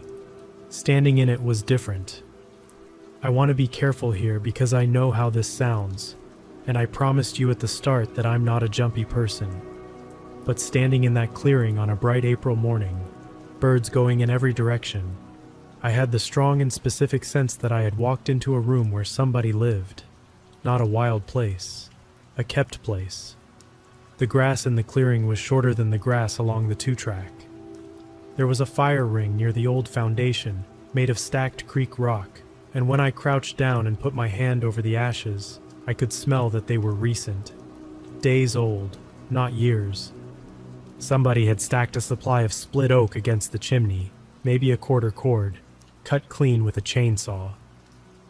I stood up and turned in a slow circle, and I said loud that this was private property now, and I'd appreciate whoever was using it to come talk to me. Nothing answered but the birds. I told myself it was probably local kids with a party spot, or a squatter deer hunter who'd figured the land was abandoned. Both of those things happen all the time in the Ozarks. You post some signs, word gets around, and the problem solves itself. That's what I believed on the 9th of April. I spent the rest of that first day walking the perimeter with the plat map and a roll of orange flagging tape, and by the time the light started to go, I'd found 4 more things I couldn't explain. The first was the trail to the creek. From the back of the clearing, a footpath ran northeast down the slope toward the water. Not a deer trail. Deer trails wander and braid. This was a human path, worn to bare dirt, 18 inches wide, that went in a straight line to a spot on the creek where the flat rocks made a natural step down. Somebody had been walking to that creek, from that clearing, thousands of times. The second was the garden. West of the clearing, tucked behind a screen of cedars where you'd never see it unless you pushed through, there was a plot maybe 30 feet on a side. It had been turned that spring. The dirt was worked, raked, and rowed, and there were onion sets already coming up in a dead straight line. There was a fence around it made of woven sticks and salvaged field wire, built to keep rabbits out, and a scarecrow made from a flannel shirt stuffed with grass. The shirt was weathered but whole. I stood at the edge of that garden for a long time. The third was the snares. Along the creek bottom I found wire snares set on rabbit runs, 6 of them, all fresh, all placed by somebody who knew exactly what they were doing. One had a rabbit in it, taken maybe that morning, still limber. The fourth thing I didn't understand until much later, and I'll get to it when we get there. At the far southwest corner of the property, the ground rose into a steep hillside covered in cedar blowdown from the ice storm of 2007. The whole hillside was a tangle of dead trees stacked shoulder high. I noticed, without really registering it, that a person could not walk onto that hillside if they wanted to, except that there was one low gap under the trunks near the base, and the leaves in front of that gap were packed down flat. I noted it, filed it under nothing, and walked on. That's the detail that still gets me. I stood 40 feet from the answer on the very first day, and I turned around and left. That evening, I nailed up posted signs along the road frontage, hung my lock on the gate, and drove the 2 hours home feeling pretty good about things. Whoever was squatting would see the signs in the fresh lock and move along. That's how it works. That's how it has always worked, everywhere I've ever hunted. I came back 2 weekends later, the 23rd of April, pulling a little 16-foot camper trailer I'd borrowed from a buddy at the plant. My intention was to camp on the place through the weekend, get a feel for where I wanted to build, and start cleaning up the clearing. I got there around 9 in the morning. My lock was gone. Not cut. Gone. In its place hung a brass padlock identical to the one I'd cut off 3 weeks earlier, chained 3 times around the post, the same way, in the same direction. For a second, I genuinely wondered whether I'd dreamed cutting the first one. I cut the second lock, drove in, and set up the camper at the edge of the clearing under the walnut. Then I walked the place again. The fire ring had been used since my last visit. The woodpile against the chimney had been restocked. The rabbit snares along the creek had been moved to new runs. and on the flat limestone step of the old foundation, arranged in a neat row, were the pieces of my padlock. Whoever they were, they'd kept the lock I cut off their chain, carried it around for 2 weeks, and set it out where I would find it, cut into 3 pieces. I want to walk you through my thinking at that point because I know some of you are yelling at me already. I did consider calling the sheriff that day, but think about what I actually had. Some trespassing, a garden, a cut padlock, no threats, no face, no name. I was the new guy from Springfield, and I'd already gotten a taste of how the county felt about outsiders at that auction. I figured a deputy would drive out, shrug, tell me to post signs and leave. Mostly though, and I'll be honest about this, I was proud. It was my land. The first thing I'd ever really owned. I wasn't going to be run off it in the first month by somebody too much of a coward to talk to me face to face. So I stayed the night. And that was the first night I heard him. It started around 10. I was sitting outside the camper by my own fire, and the spring peepers down at the creek went quiet. If you spend time outdoors, you know what I mean. Frogs don't all hush at once for nothing. They hush in a wave, in the direction something is moving. I sat still and listened, and I heard footsteps in the leaves on the slope northeast of the clearing. Slow, even, unhurried. A man's weight and a man's rhythm, moving along the edge of the trees maybe 80 yards out, from my right to my left, in a half circle around my camp. I stood up and put my light out there. Big 4-cell flashlight, throws a beam 150 yards, nothing. Trees. The footsteps had stopped the instant the light came on. I called out that I could hear him, that this was my property, that I just wanted to talk. The woods gave me nothing back. I stood there with my light up until my arm shook, and the exact moment I clicked it off, one single footstep crunched in the leaves, and then nothing more for an hour. He was letting me know the light didn't scare him. I understand that now. That night I told myself it was a deer. At some point after midnight, the whistling started. Far off, down toward the creek, somebody was whistling a tune. 3 or 4 notes, rising, falling, over and over, unhurried and clear. I'd say it went on for 20 minutes. I sat inside the camper with the door locked and my deer rifle across my knees, listening to a grown man whistle in the dark on land I held the deed to, and I finally admitted to myself that I did not have a kids with a party spot problem. Morning came the way it always does, and daylight makes you brave and a little embarrassed. I walked the tree line where I'd heard the steps. The leaves were scuffed in a long arc, exactly where I'd placed the sound. On the 2-track, halfway between the clearing and the road, I found a message. Somebody had taken a stick and written in the dirt of the wheel path, in letters 2 feet tall, 3 words. It said, in block capitals, "This ain't yours." I photographed the deed in my head, so to speak, all the paper that said otherwise, and I got mad. Being scared and being mad live close together in a man, and mad won that morning. I scuffed the words out with my boot, drove into Brandt's Mill, and started asking questions. Brandt's Mill isn't much. A gas station, a co-op feed store, a diner called the Wagon Wheel, 2 churches, and maybe 300 people in and around it. I started at the co-op because I needed T-posts anyway. The man behind the counter was in his 60s, friendly enough, and when I told him I'd bought the old place off County Road 415, his face did something I've thought about many times since. It didn't get unfriendly. It went still, and it stayed still. He said, "The Melner place," not as a question, and then he counted out my change without another word. The Wagon Wheel did better by me. I ordered lunch, sat at the counter, and made conversation with the waitress, a talkative lady around 70, whose name tag said Doris. When I told her which property I'd bought, she stopped wiping the counter, looked at me a moment, and asked whether anybody at that auction had bothered to tell me anything. I said no, and she seemed to take that as a personal failing of the whole county, and sat down across from me on her break.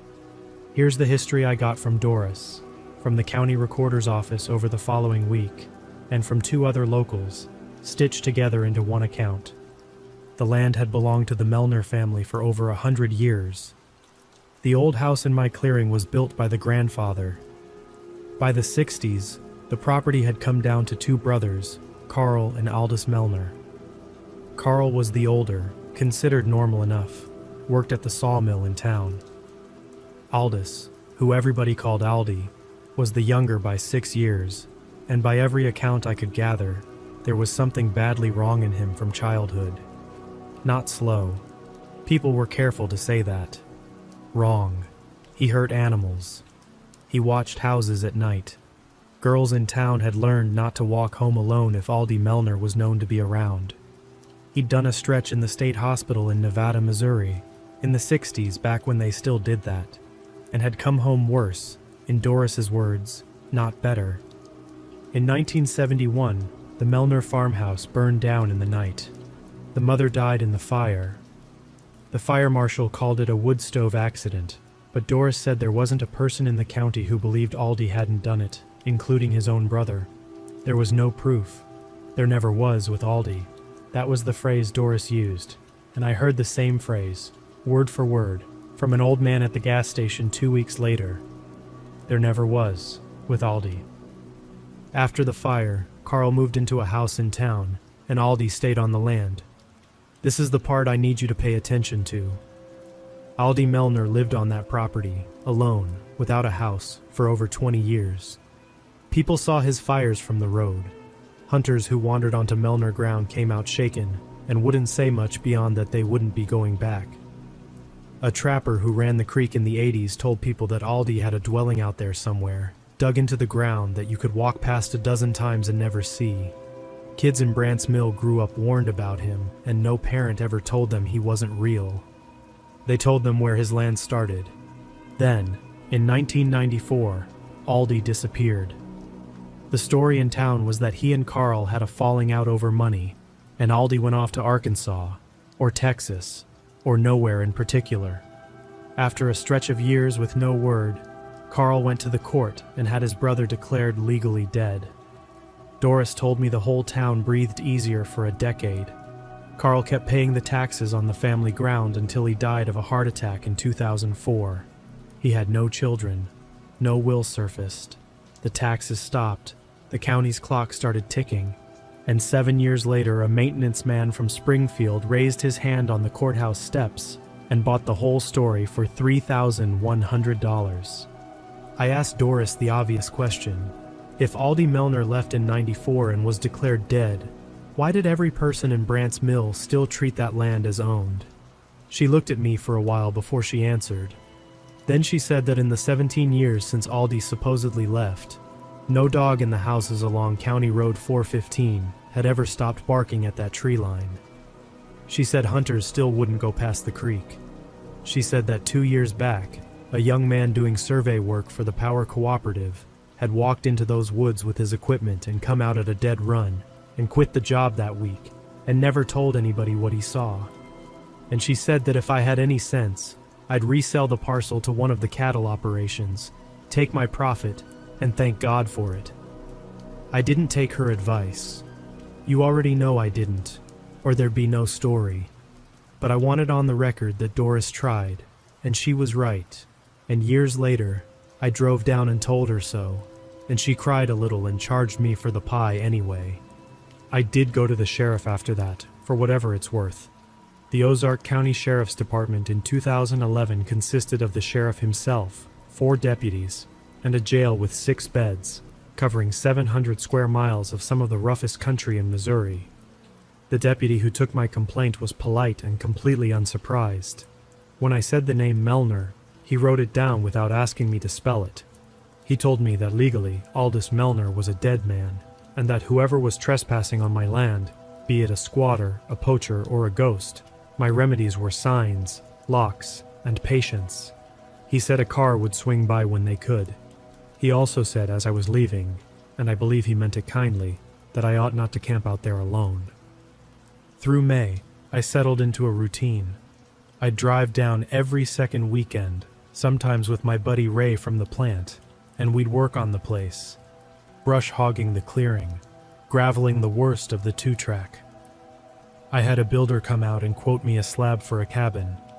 And every single visit, without exception, the property told me he'd been there in between. Some of it was housekeeping, if you can believe that. The grass around the old foundation stayed trimmed whether I trimmed it or not. The woodpile against the chimney never shrank. His garden, which I decided to leave alone as a sort of one-sided peace offering, grew up green and orderly, beans climbing the stick fence, and I'd be lying if I said part of me didn't respect it.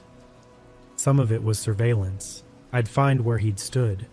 That sounds strange, but when a man stands in one spot in the woods for hours, he leaves a signature. Flattened leaves, heel divots, a worn patch on the sapling he leaned against. I found those stands all around my campsite, at 60, 80, 100 yards, each one positioned behind cover with a clean line of sight to the camper. I counted 9 of them by June. He watched me the entire time I was there, every visit, and he was good enough that in all those weekends I never saw him once. Let me say that plainly. From April to July, I never laid eyes on him. I only ever saw where he'd been, and nothing more. And some of it, more of it as the weeks went on, was message. The second weekend of May, I brought down a pallet of concrete block for the well house I planned to build, and stacked it by the foundation. When I came back 2 weeks later, the stack had been taken down and rebuilt into a low ring around the old fire pit, block by block, 80-pound lifts, square and true. Sitting on top of the ring was the skull of a cow, bleached white, with a river stone set in each eye socket. The first weekend of June, I found the message that came closest to running me off. I'd hired the builder, signed his quote, and he'd sent a kid out during the week to drive grade stakes for the cabin slab. Every one of those stakes, 22 of them, had been pulled, and they were waiting for me on the limestone step of the old foundation, arranged in the shape of a coffin. I'm not embellishing that. 22 grade stakes laid out in the outline of a coffin, sized for a man, with the orange flag ribbons folded neatly underneath. The builder's kid must have seen it too, or seen something, because the builder called me that Monday and gave me back my deposit. He didn't offer much of a reason. He was booked up, he said, for the foreseeable future. His voice had the same closed door in it that the co-op man's face had. Then there was the spring. Along with the creek, the property had a small spring that seeped out of the hillside near the clearing, and one of my first projects had been cleaning out the old spring box, a concrete basin the Melners had poured decades ago, so I'd have good water while I camped. I babied that spring box, screened it, scrubbed it, kept a cup hanging on a nail beside it. The third weekend of June, I hiked up to it in the morning to fill my jug, and floating in the basin was a dead raccoon. It hadn't wandered in and drowned. It had been opened up, and it had been placed on its back, with its front paws folded across its chest. The smell reached me before the sight did. I never drank from that spring again, and to this day I can't put a canteen to my mouth in the woods without smelling it first and thinking of him. Ray stopped coming down after the raccoon. He didn't dress it up. He said the place felt occupied, said his wife had asked him to quit going, and he shook my hand in the plant parking lot and held it a beat longer than he needed to. He asked me to think hard about what exactly I was defending. 40 acres of trees, he said, against a man who had nothing else in the world and nothing to lose, and who'd had 17 years of practice being dead. That was the clearest anybody ever put it, and I heard it, and I went back down anyway. I've spent a lot of years since asking myself why. The honest answer is the ugliest one. It had stopped being about the land. It was about being beaten.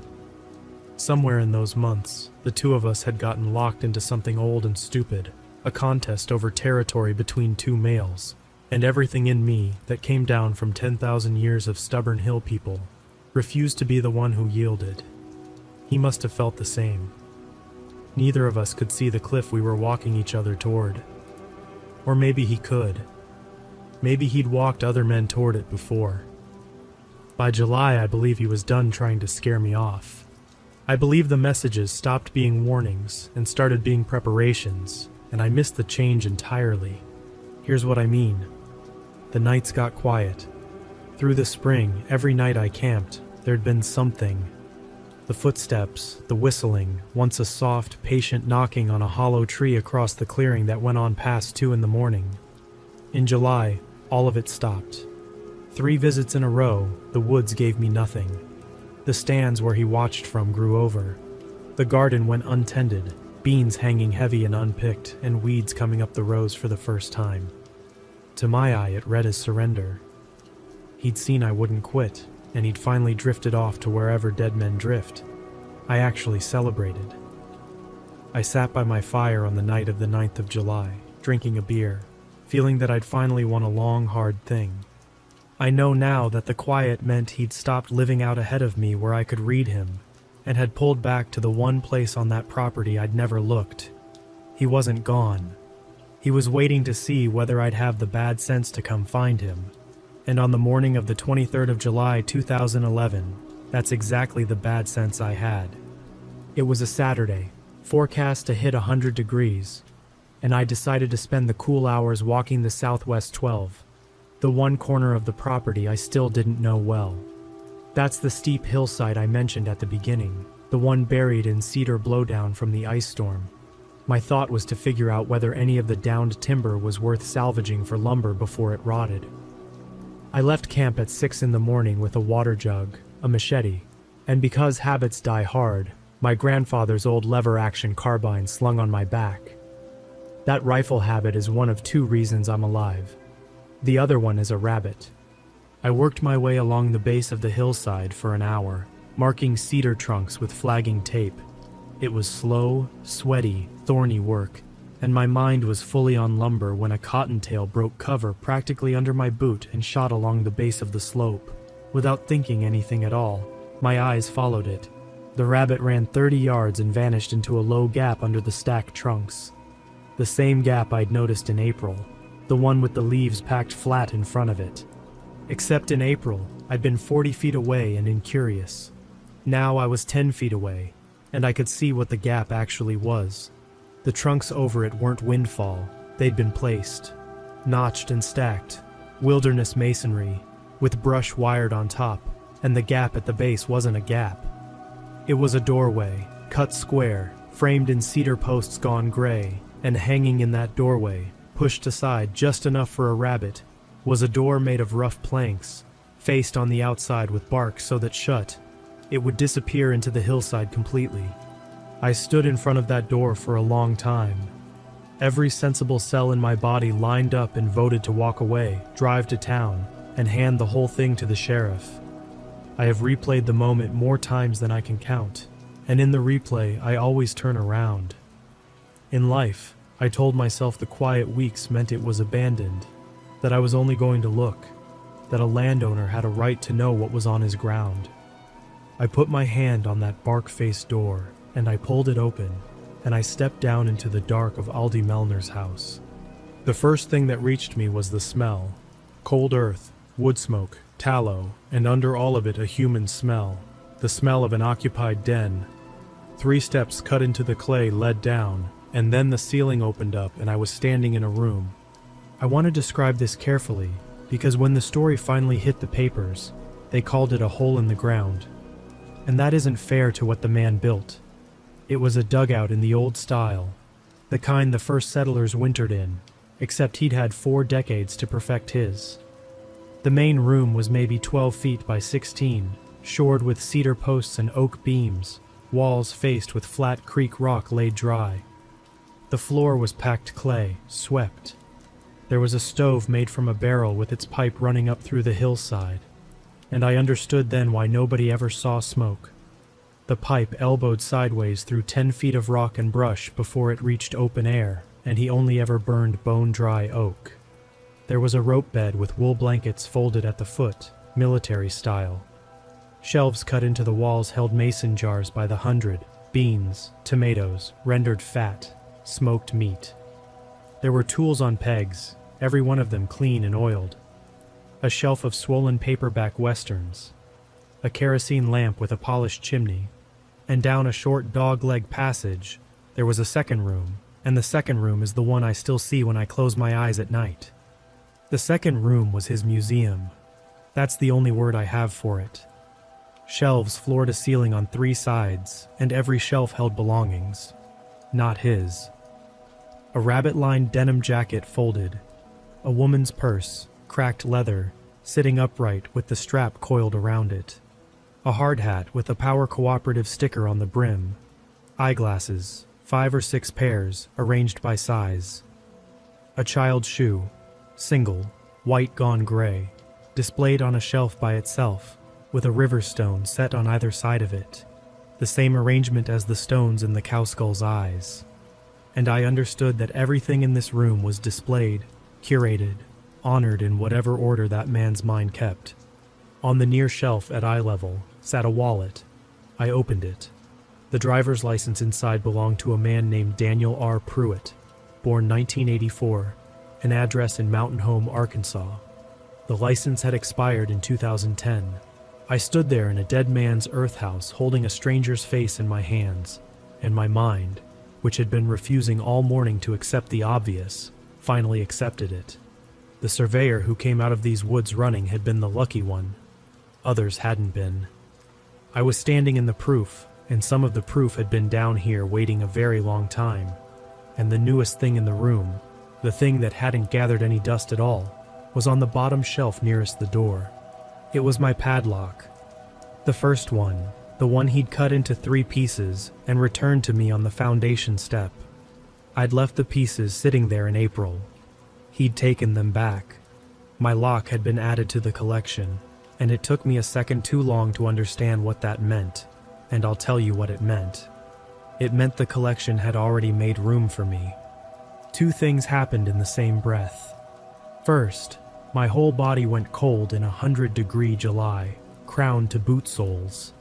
Second, out through the doorway and up the hill, clear in the morning air, I heard the one sound in the world I least wanted to hear. Down along the creek to the north, steady and unhurried and coming closer, a man was whistling. 3 or 4 notes rising and falling. The tune from the dark in April. I've been afraid before that day, and since, but only that once have I felt fear come up through me from the ground itself, through the soles of my feet, filling me from the bottom up. He was coming home, and I was inside, and there was one door. I made myself move. Up the clay steps, out through the plank door, pull it back to where the rabbit had left it, and I put the stacked hillside between me and the creek, and went straight up the slope through the cedar tangle. It was the worst possible ground to move quietly on. Dead branches everywhere, and I climbed it one careful limb at a time, sweat stinging my eyes, while below and behind me the whistling came up out of the creek bottom, crossed the flat, and stopped. It stopped hard, mid-note, and I knew, with total certainty, that some sign I'd left.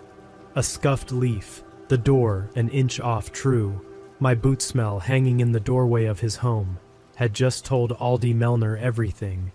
The silence that followed was worse than any sound I've ever heard.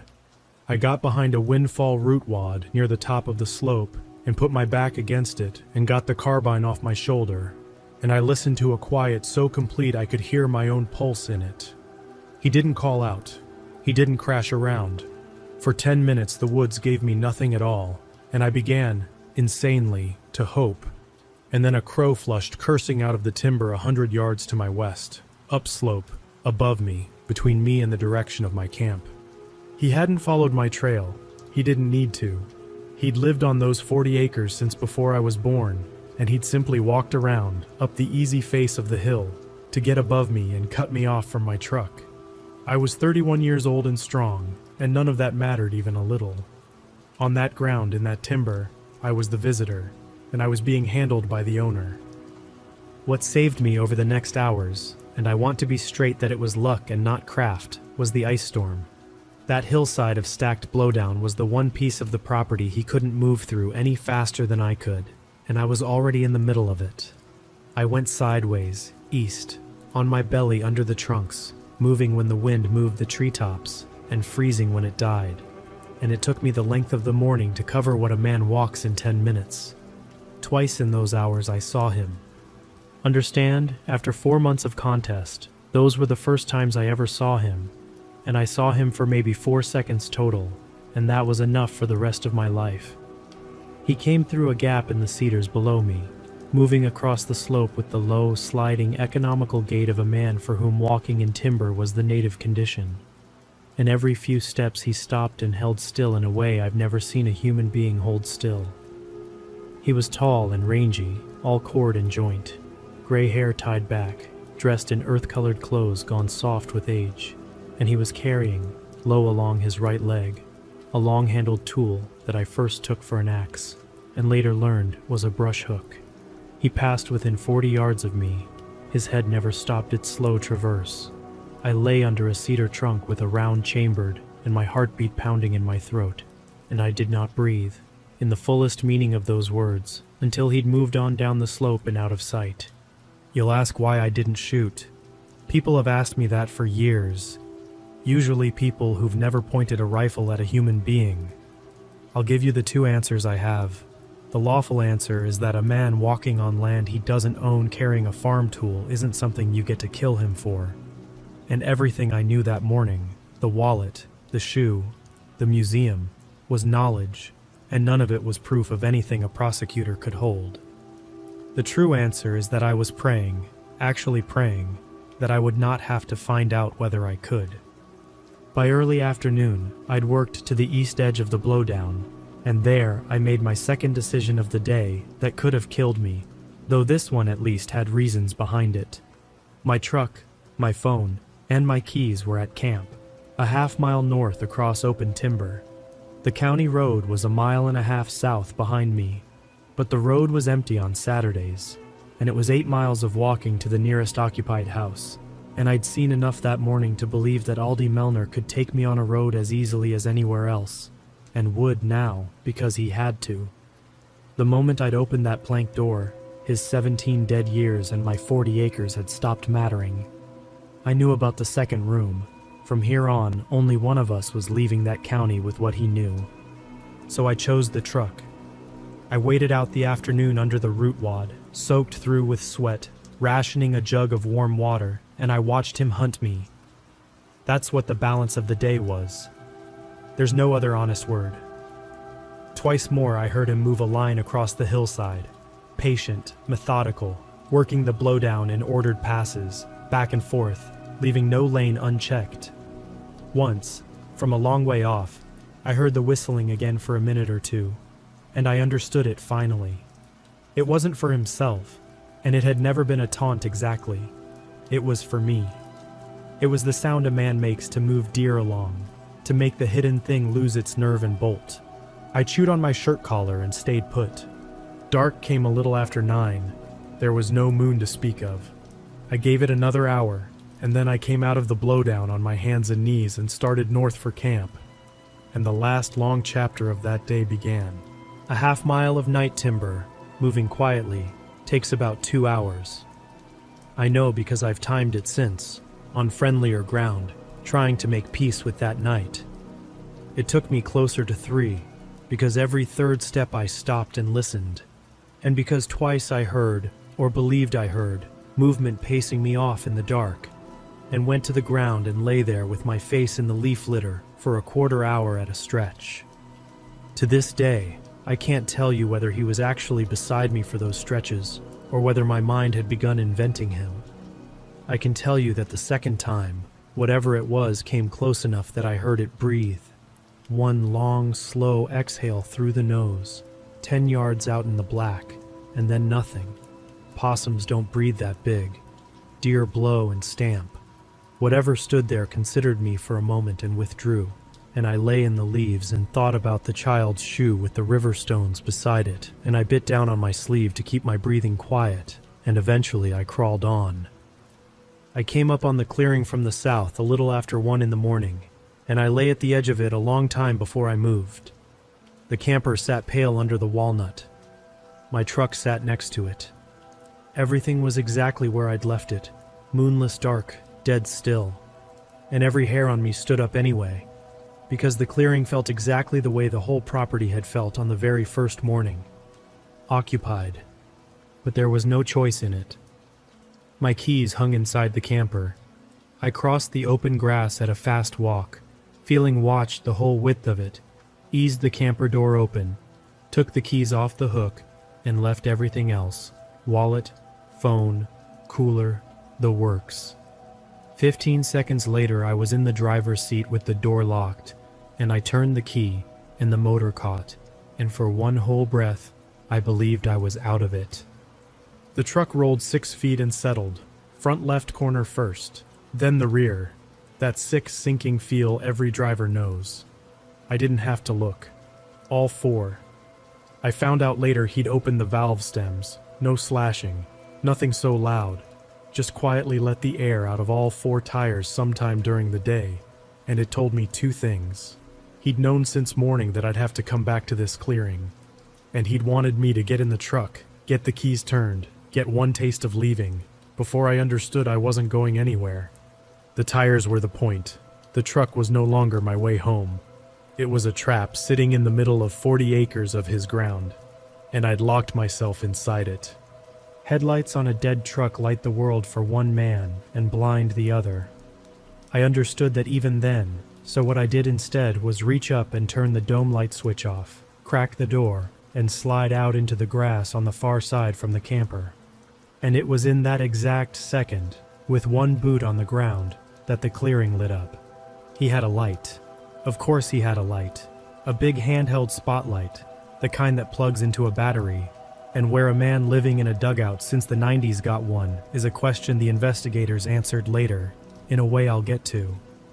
The beam came from the tree line to the northeast, swung flat across the clearing, and hit the truck, and I went down into the grass as the inside of the cab lit up white above me.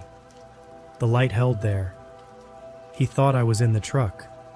For as long as he thought that, I had a life, and I used it, crawling on my belly through the high grass at the clearing's edge, south, away from the beam, while behind me I heard him come out of the trees and cross toward the truck at an easy walk, in no hurry whatsoever, and that lack of hurry frightened me more than shouting ever could have. I made the tree line as the light went into the truck windows at close range, and I got up, and I ran. I ran the 2-track because it was the only ground I could cover fast in the dark, and I ran it hearing everything and seeing almost nothing, arms out ahead of my face, and behind me, after maybe 30 seconds, I heard one sound come across that clearing that I will carry to my grave. It wasn't a shout. There were never any words that whole night, that whole summer. It was the whistle, the same 3 or 4 notes, but fast now, hard-edged, twice through and done. It didn't sound frightened or angry. It was the whistle a man uses to send a dog. The gate was a 1/4 mile. My chain and lock were on it, and my keyring was in my fist, and I have relived the half-minute at that gate 1,000 times, hands shaking, sorting keys by feel in absolute blackness while the light came bobbing down the 2-track behind me, throwing my own huge shadow past me onto the road. I couldn't find the padlock key. I want to be honest about how close it was. The beam found me while I was still at the chain. My shadow jumped onto the gravel road ahead of me, hard and sharp, and I heard his feet coming, that long, sliding stride close, and I quit the lock and went over the gate, caught a boot on the top rail, and hit the county road on my shoulder and the side of my head. The next mile does not exist in my memory as a mile. It exists as pieces, gravel under my boots, and the sound of my own breath. His light swinging onto the road behind me and then off, and on, and off, as he came over the gate himself, an old man over a locked gate without breaking rhythm. The taste of blood where I'd bitten my cheek in the fall.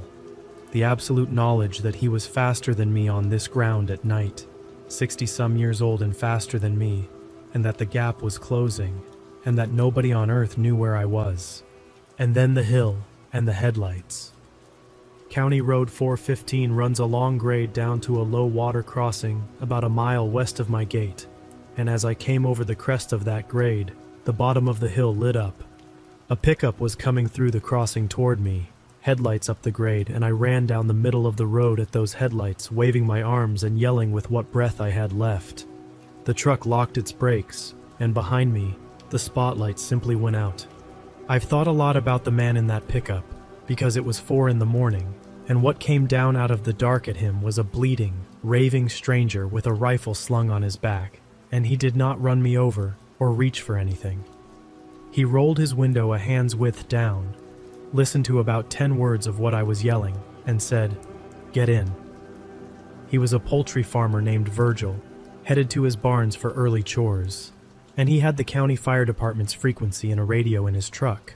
And by 4:40 in the morning, I was sitting on the sheriff's own porch, because in a county that size, that's where you get taken, drinking coffee with a blanket on my shoulders in July, telling everything twice. I'll compress the aftermath, though it ran on for years, because you've been patient, and you deserve the ending in a straight line. The sheriff took it seriously.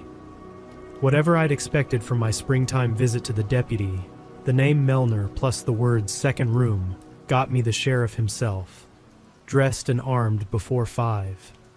At first light there were 11 of them, deputies, the conservation agent, and the highway patrol, and I walked them to the hillside and stood back while they opened the plank door. The sheriff was underground for 6 minutes. When he came out, he didn't say anything for a while, and then he sent everybody who wasn't essential back to the road and made 2 radio calls, and by afternoon my 40 acres had more law enforcement on it than Ozark County had seen in its history. They didn't find him, not that day, and not that month. The dugout was intact, the stove cold, and Aldi Melner was gone, and the second room told the investigators why he'd run rather than cleaned it out. There was too much of it to carry. I'll tell you what the state eventually established, most of it public record now. The belongings in that room were tied over the following 2 years to 5 people. Daniel Pruitt, the young surveyor's co-worker from the Power Cooperative crew, reported missing in the spring of 2009. His truck found abandoned 11 miles away on a forest road. A woman named Karen Odell, a botanist out of Fayetteville, missing since 1998, whose purse sat on that shelf with the strap coiled. A drifter known around the county in the 80s, never formally reported, identified by the denim jacket in the testimony of 3 older residents, and the child's shoe. I'm not going to write what the investigators concluded about the shoe. It's findable if you need to find it. I've chosen not to carry the details, and I'd suggest you make the same choice. The 5th person the room gave back was Carl Melner, the brother. The heart attack in 2004 had been real enough. The coroner had signed it. But among the belongings underground were Carl's reading glasses, his pocket watch, and his church Bible, things his neighbors testified never left his person. And the working theory to this day is that Carl's heart quit while his dead brother stood in his kitchen in town, having walked 11 miles in the night because the taxes, or the land, or some ledger only Aldi kept, had come up short. There was never any proof. There never was with Aldi.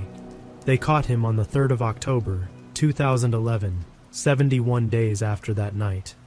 A cave, one of hundreds in that karst country, 4 miles southeast of my property line, where he'd wintered before, back in the years when he was learning to be dead.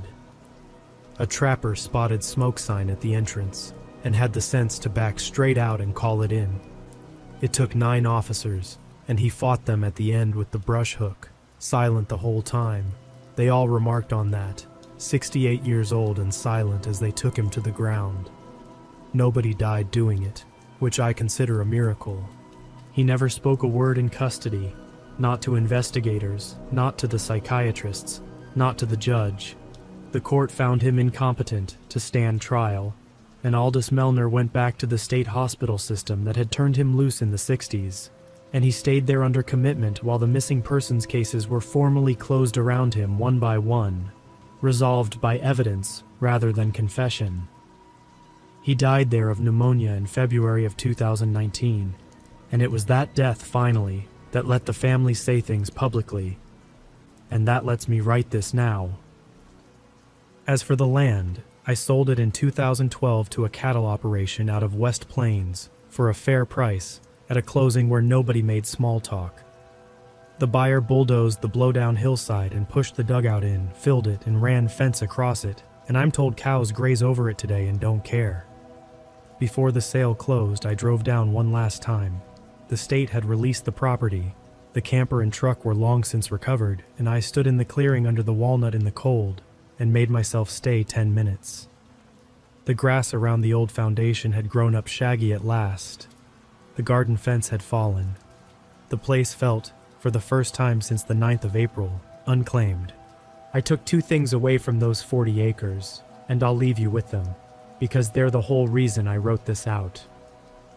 The first is practical. If you ever buy land at auction and the price seems impossible, and a room full of local men lets you have it without a fight, do not congratulate yourself. Buy the coffee, close the mouth, and ask them why. Every person in Brant's Mill knew something that spring, that I paid 4 months of my life and 30 years of good sleep to learn. The knowledge was free. It was sitting on a stool at the wagon wheel the whole time. All I had to do was ask before I bid instead of after. The second one is harder to say. I spent that spring and summer believing I was in a property dispute, because a property dispute was the size of problem my life had prepared me to imagine. The signs were all there from the first morning, the kept grass, the returned lock, the coffin of stakes, and I filed every one of them under smaller headings because the true heading was unthinkable. The middle of nowhere isn't empty. That's the mistake in the phrase itself. It's the one place left where something can stay, and keep house, and tend a garden, and grow old in perfect patience, for 17 years or 40, precisely because everyone agreed long ago to stop looking at it. There are more parcels going to auction every year. Somebody is standing on the courthouse steps right now, raising a hand, buying one for the price of a lawnmower. If that turns out to be you, walk every acre before you sleep there. Look hard at any hillside a person couldn't walk onto. And if you find a low gap in the timber with the leaves packed down flat in front of it, you leave it shut and you drive to town, and this one time, you let the county keep it secret. I promise you the deed isn't worth what's on the other side of that door. Thanks for listening, and stay safe out there.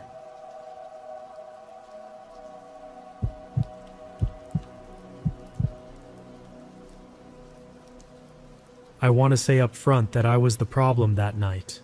At least at the start. I'm not going to pretend I was some innocent guy who wandered into something. I acted like an idiot, and then something happened to me in those woods that I still can't explain. And the 2 things are tangled together in a way that makes the story hard to tell. But I'm going to tell it anyway, because it's been almost 6 years, and I still can't be in the woods after dark. Not camping, not walking a trail at dusk, nothing. And people ask me why. And I always say some version of bad experience, and they let it go. You're getting the real version. This was late June, the summer I was 23. I was living in Lewistown, Pennsylvania, working at a distribution warehouse off Route 522, pulling second shift and hating most of it. My girlfriend at the time, Kayla, had family up near Beavertown, and every summer the volunteer fire company out that way put on a carnival. One of those small-town fire company carnivals. Funnel cake trailers, a Ferris wheel that looked older than my dad, a beer tent with plastic pitchers, and a raffle for a side of beef. If you've spent any time in central Pennsylvania, you know exactly the kind of thing I'm talking about. The whole town shows up, kids running around with glow necklaces, old guys in fire company t-shirts working the French fry stand. The carnival grounds sat on the edge of town, and behind them past a gravel lot and a line of porta-johns. The ground sloped up into woods. Real woods. State game lands ran for miles back there, up over the ridge. I remember noticing that when we parked, actually. Kayla's cousin pointed up at the tree line and said the hunting back there was good. That's the only reason I registered it at all. So here's the part where I was the problem. I'd been drinking since about 4 in the afternoon. Started at Kayla's aunt's place before we even left, then kept going at the beer tent. And I wasn't a fun drunk back then. I know that now. Back then I thought I was fine, thought I was the life of the party, but really I got loud and then I got mean. And that night Kayla was talking to a guy she went to high school with, some guy named Travis or Trevor, and it was nothing. It was genuinely nothing.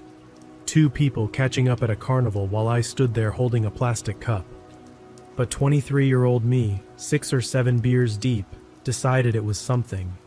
I got loud.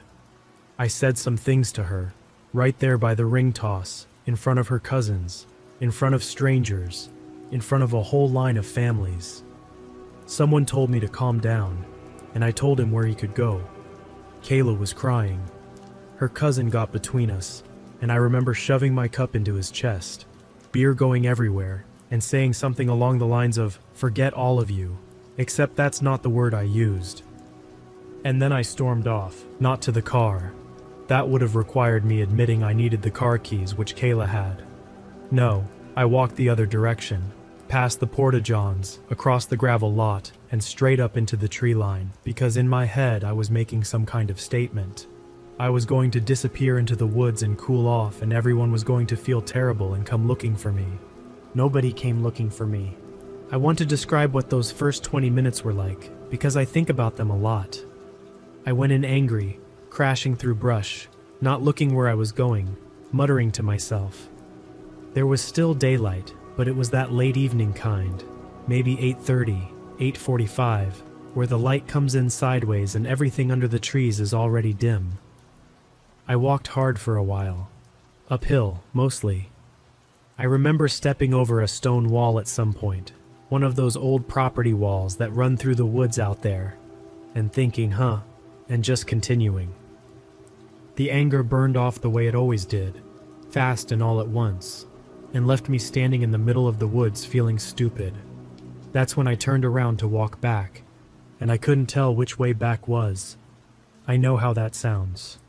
I'd walked maybe 20, 25 minutes. How lost can you get in 25 minutes? The answer, if you're drunk and angry and paying zero attention, on a hillside where every direction looks identical, is completely lost. I picked the direction I was pretty sure I'd come from, and walked 10 minutes, and hit nothing I recognized. No stone wall. I corrected, angled left, walked another 10. The light was going. Under the trees it goes faster than you think. I pulled out my phone. One of the older iPhones. Cracked screen, 17% battery, because of course it was. No service. Not one bar, not SOS, nothing. That part of the county is a dead zone even in town, and up on game lands, forget it. I held it over my head like that's ever worked for anyone in human history. Nothing. Okay. And here's where I made the decision that honestly wasn't a terrible decision. It might have been the only smart thing I did all night. I thought, the carnival has lights, big ones. The Ferris wheel alone was lit up with a few hundred bulbs, and there were floodlights over the whole grounds. Once it got fully dark, that glow was going to be visible through the trees, or at least against the sky. All I had to do was sit down, stop wandering in circles making it worse, wait for full dark, and then walk toward the glow. So that's what I did. I found a spot at the base of a big oak, sat down in the leaves, and waited for the woods to go black around me. If you've never sat alone in the woods while night comes in, I don't recommend it. It doesn't get dark all at once. It gets dark in layers. First you lose the color, then you lose the ground more than 10 feet out. Then the trees stop being trees and become shapes, and then the shapes join up, and then it's just black with a slightly less black sky above it. And the whole time, the sound changes. The birds shut off, the bugs come up, and you start hearing things move. Deer probably, raccoons, whatever. I told myself that. But every snap out in that blackness went straight up my spine. I sobered up fast out there. Fear will do that. By the time it was fully dark, I'd have blown maybe a .02, and I felt every bit of where I was. And the plan worked, sort of. I stood up, turned in a slow circle, and there it was. Off to my right and downhill, through the trees, a dull orange-white stain on the sky. Not lights exactly, the glow of lights. Way farther off than I expected. I must have wandered a lot more than I thought during my correcting and recorrecting phase. But it was there, and it was unmistakable. And I remember this wave of relief so strong my legs almost went. I just had to walk toward it. Downhill, toward the glow, and eventually I'd pop out at the gravel lot and go find Kayla and start apologizing. I'd gone maybe 5 minutes toward the glow when I heard the first voice. A man's voice, off to my left, uphill, distant but clear, the way sound carries in the woods at night. He yelled one word. It sounded like there, or maybe where. One syllable, sharp and then quiet. I stopped. And my first reaction, I swear to you, was relief again. Someone's looking for me, I thought. Kayla told her uncles or somebody called the fire company. And they've got guys out here looking for the drunk idiot who walked into the game lands. That made total sense. Those fire company guys would do exactly that. So I almost yelled back. I had the breath in my chest to do it. I was about to shout over here into the dark. And then a second voice answered the first one, from a totally different direction. From downhill. From between me and the glow. And what the second voice yelled was, "Hey you, grab him!" I want to be really precise about this because it's the center of the whole thing. It wasn't "we've got him" or "he's over here" or anything you'd yell during a search for a missing person. Search parties yell your name. They yell "hello" and "can you hear us?" This guy yelled "grab him, grab him," with this ugly excited edge on it, and the "hey you" part hit different too, because for one horrible second I thought he was yelling it at me, directly at me, that he could see me, that someone in that blackness had eyes on me. And then I heard laughing. At least, I think it was laughing. 2 or 3 voices, uphill, kind of whooping, and then crashing.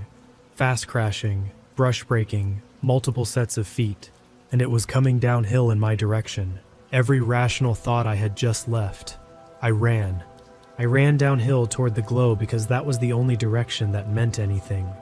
And running full speed through woods in total darkness is something I hope none of you ever have to do. I couldn't see my own hands. Branches hit my face. I caught a limb across the forehead that put white sparks across my vision. I went down twice, hard, once catching my forearm on a rock, and both times I could hear them behind me. Not close, but not far. Voices calling to each other.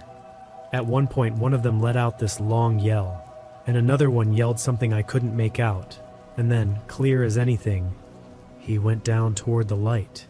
They were talking about a he. They were talking about me. I have replayed that sentence probably 10,000 times. He went down toward the light, which means they knew where I was, which means at some point they'd seen me or heard me, and they were tracking me toward the carnival glow.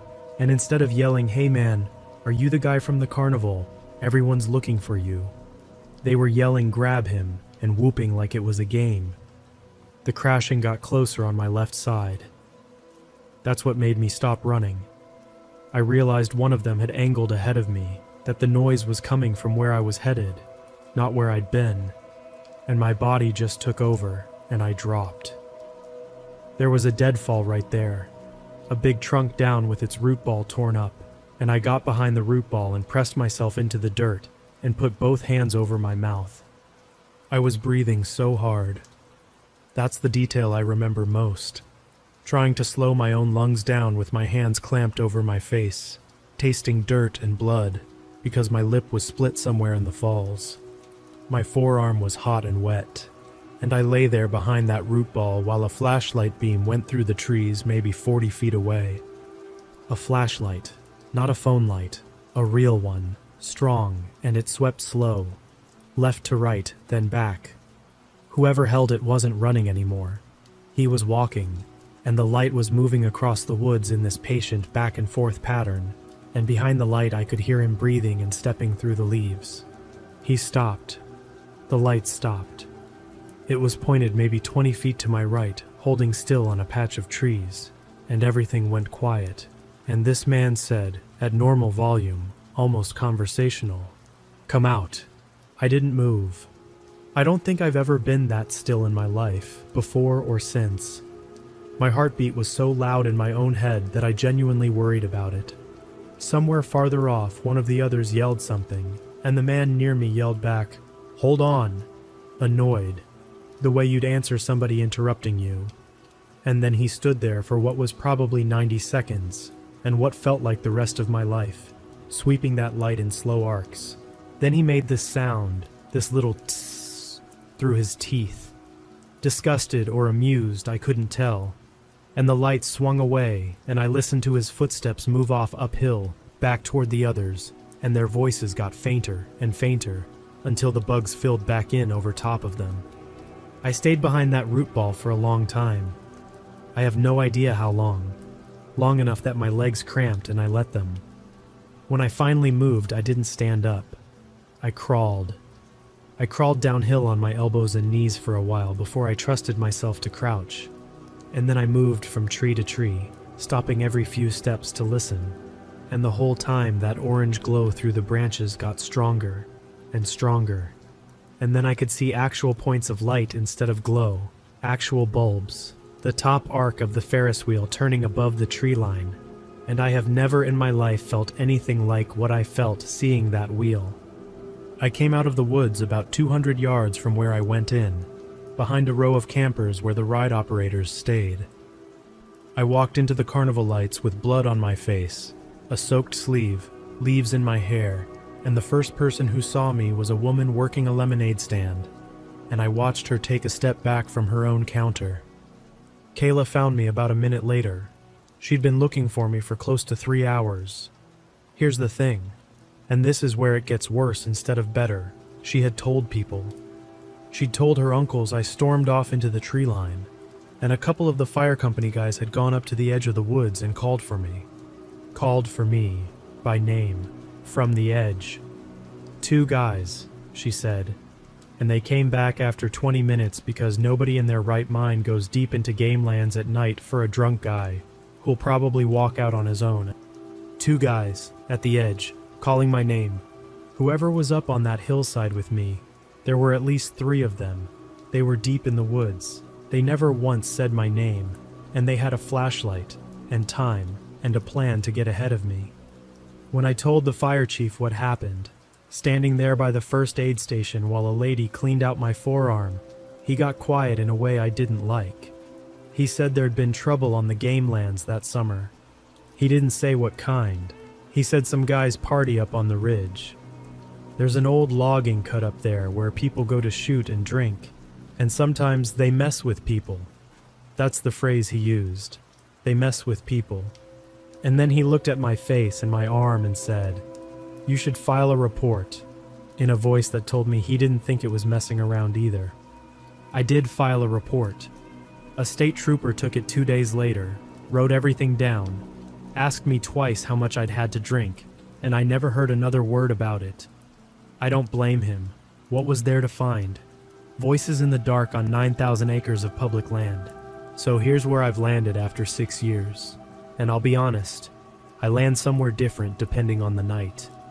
Maybe it was a prank. Drunk guys from the ridge who heard somebody thrashing around in the dark and decided to terrify him for fun. Whooping and yelling grab him because scaring a stranger in the woods is hilarious when you're 22 and hammered. That's the version I tell myself in daylight, and most days I can almost buy it. Maybe it was a misunderstanding.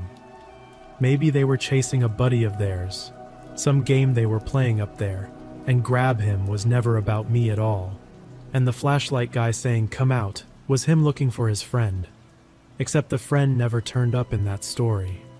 Except he went down toward the light fits one person on that hillside, and it wasn't their buddy. And then there's the third version, the one that shows up at 3 in the morning. The version where a lone guy, obviously drunk, obviously lost, stumbles into the dark 200 yards from a crowd of 600 people, and somebody out there sees an opportunity, where grab him meant exactly what it sounded like, where the only reason I'm here typing this is a torn up root ball and 90 seconds of not breathing. I never found out. That's the truth of it. There's no reveal coming, no news story I stumbled on later that explained everything. I looked, believe me. I searched arrest records for that county for a year. Nothing ever surfaced. Whoever they were, they walked off that ridge and back into their lives. And I walked into mine. And the only thing that connects us is that hillside and that one sentence. Kayla and I didn't last, and that was my fault too. Though I'd like to think I'd already started becoming a different guy that night. I quit drinking 2 years later, been sober since. When I finally told the whole story in a meeting, A guy came up to me after and said the woods probably saved my life twice. Once from them and once from myself. And I think about that a lot. But here's what I actually carry day to day. I can't be in the woods after dark. I've tried. Friends invited me camping 4 years ago and I made it until sunset, and then sat in my locked car until morning while everyone slept in tents, and I never explained why. It's not the dark itself. I'm fine in a dark house, a dark street. It's specifically trees at night. It's the way sound moves through them, because every single time, some part of my brain is waiting to hear a voice out in that blackness. A voice with an ugly, excited edge on it, yelling about me in the third person. Hey you, grab him. I walked toward the lights and I got out, and that's the ending, that's the whole ending. But 6 years later there are still nights I lie awake and understand, all the way down, that I only know how my part of the story ended. I never found out what theirs was supposed to be.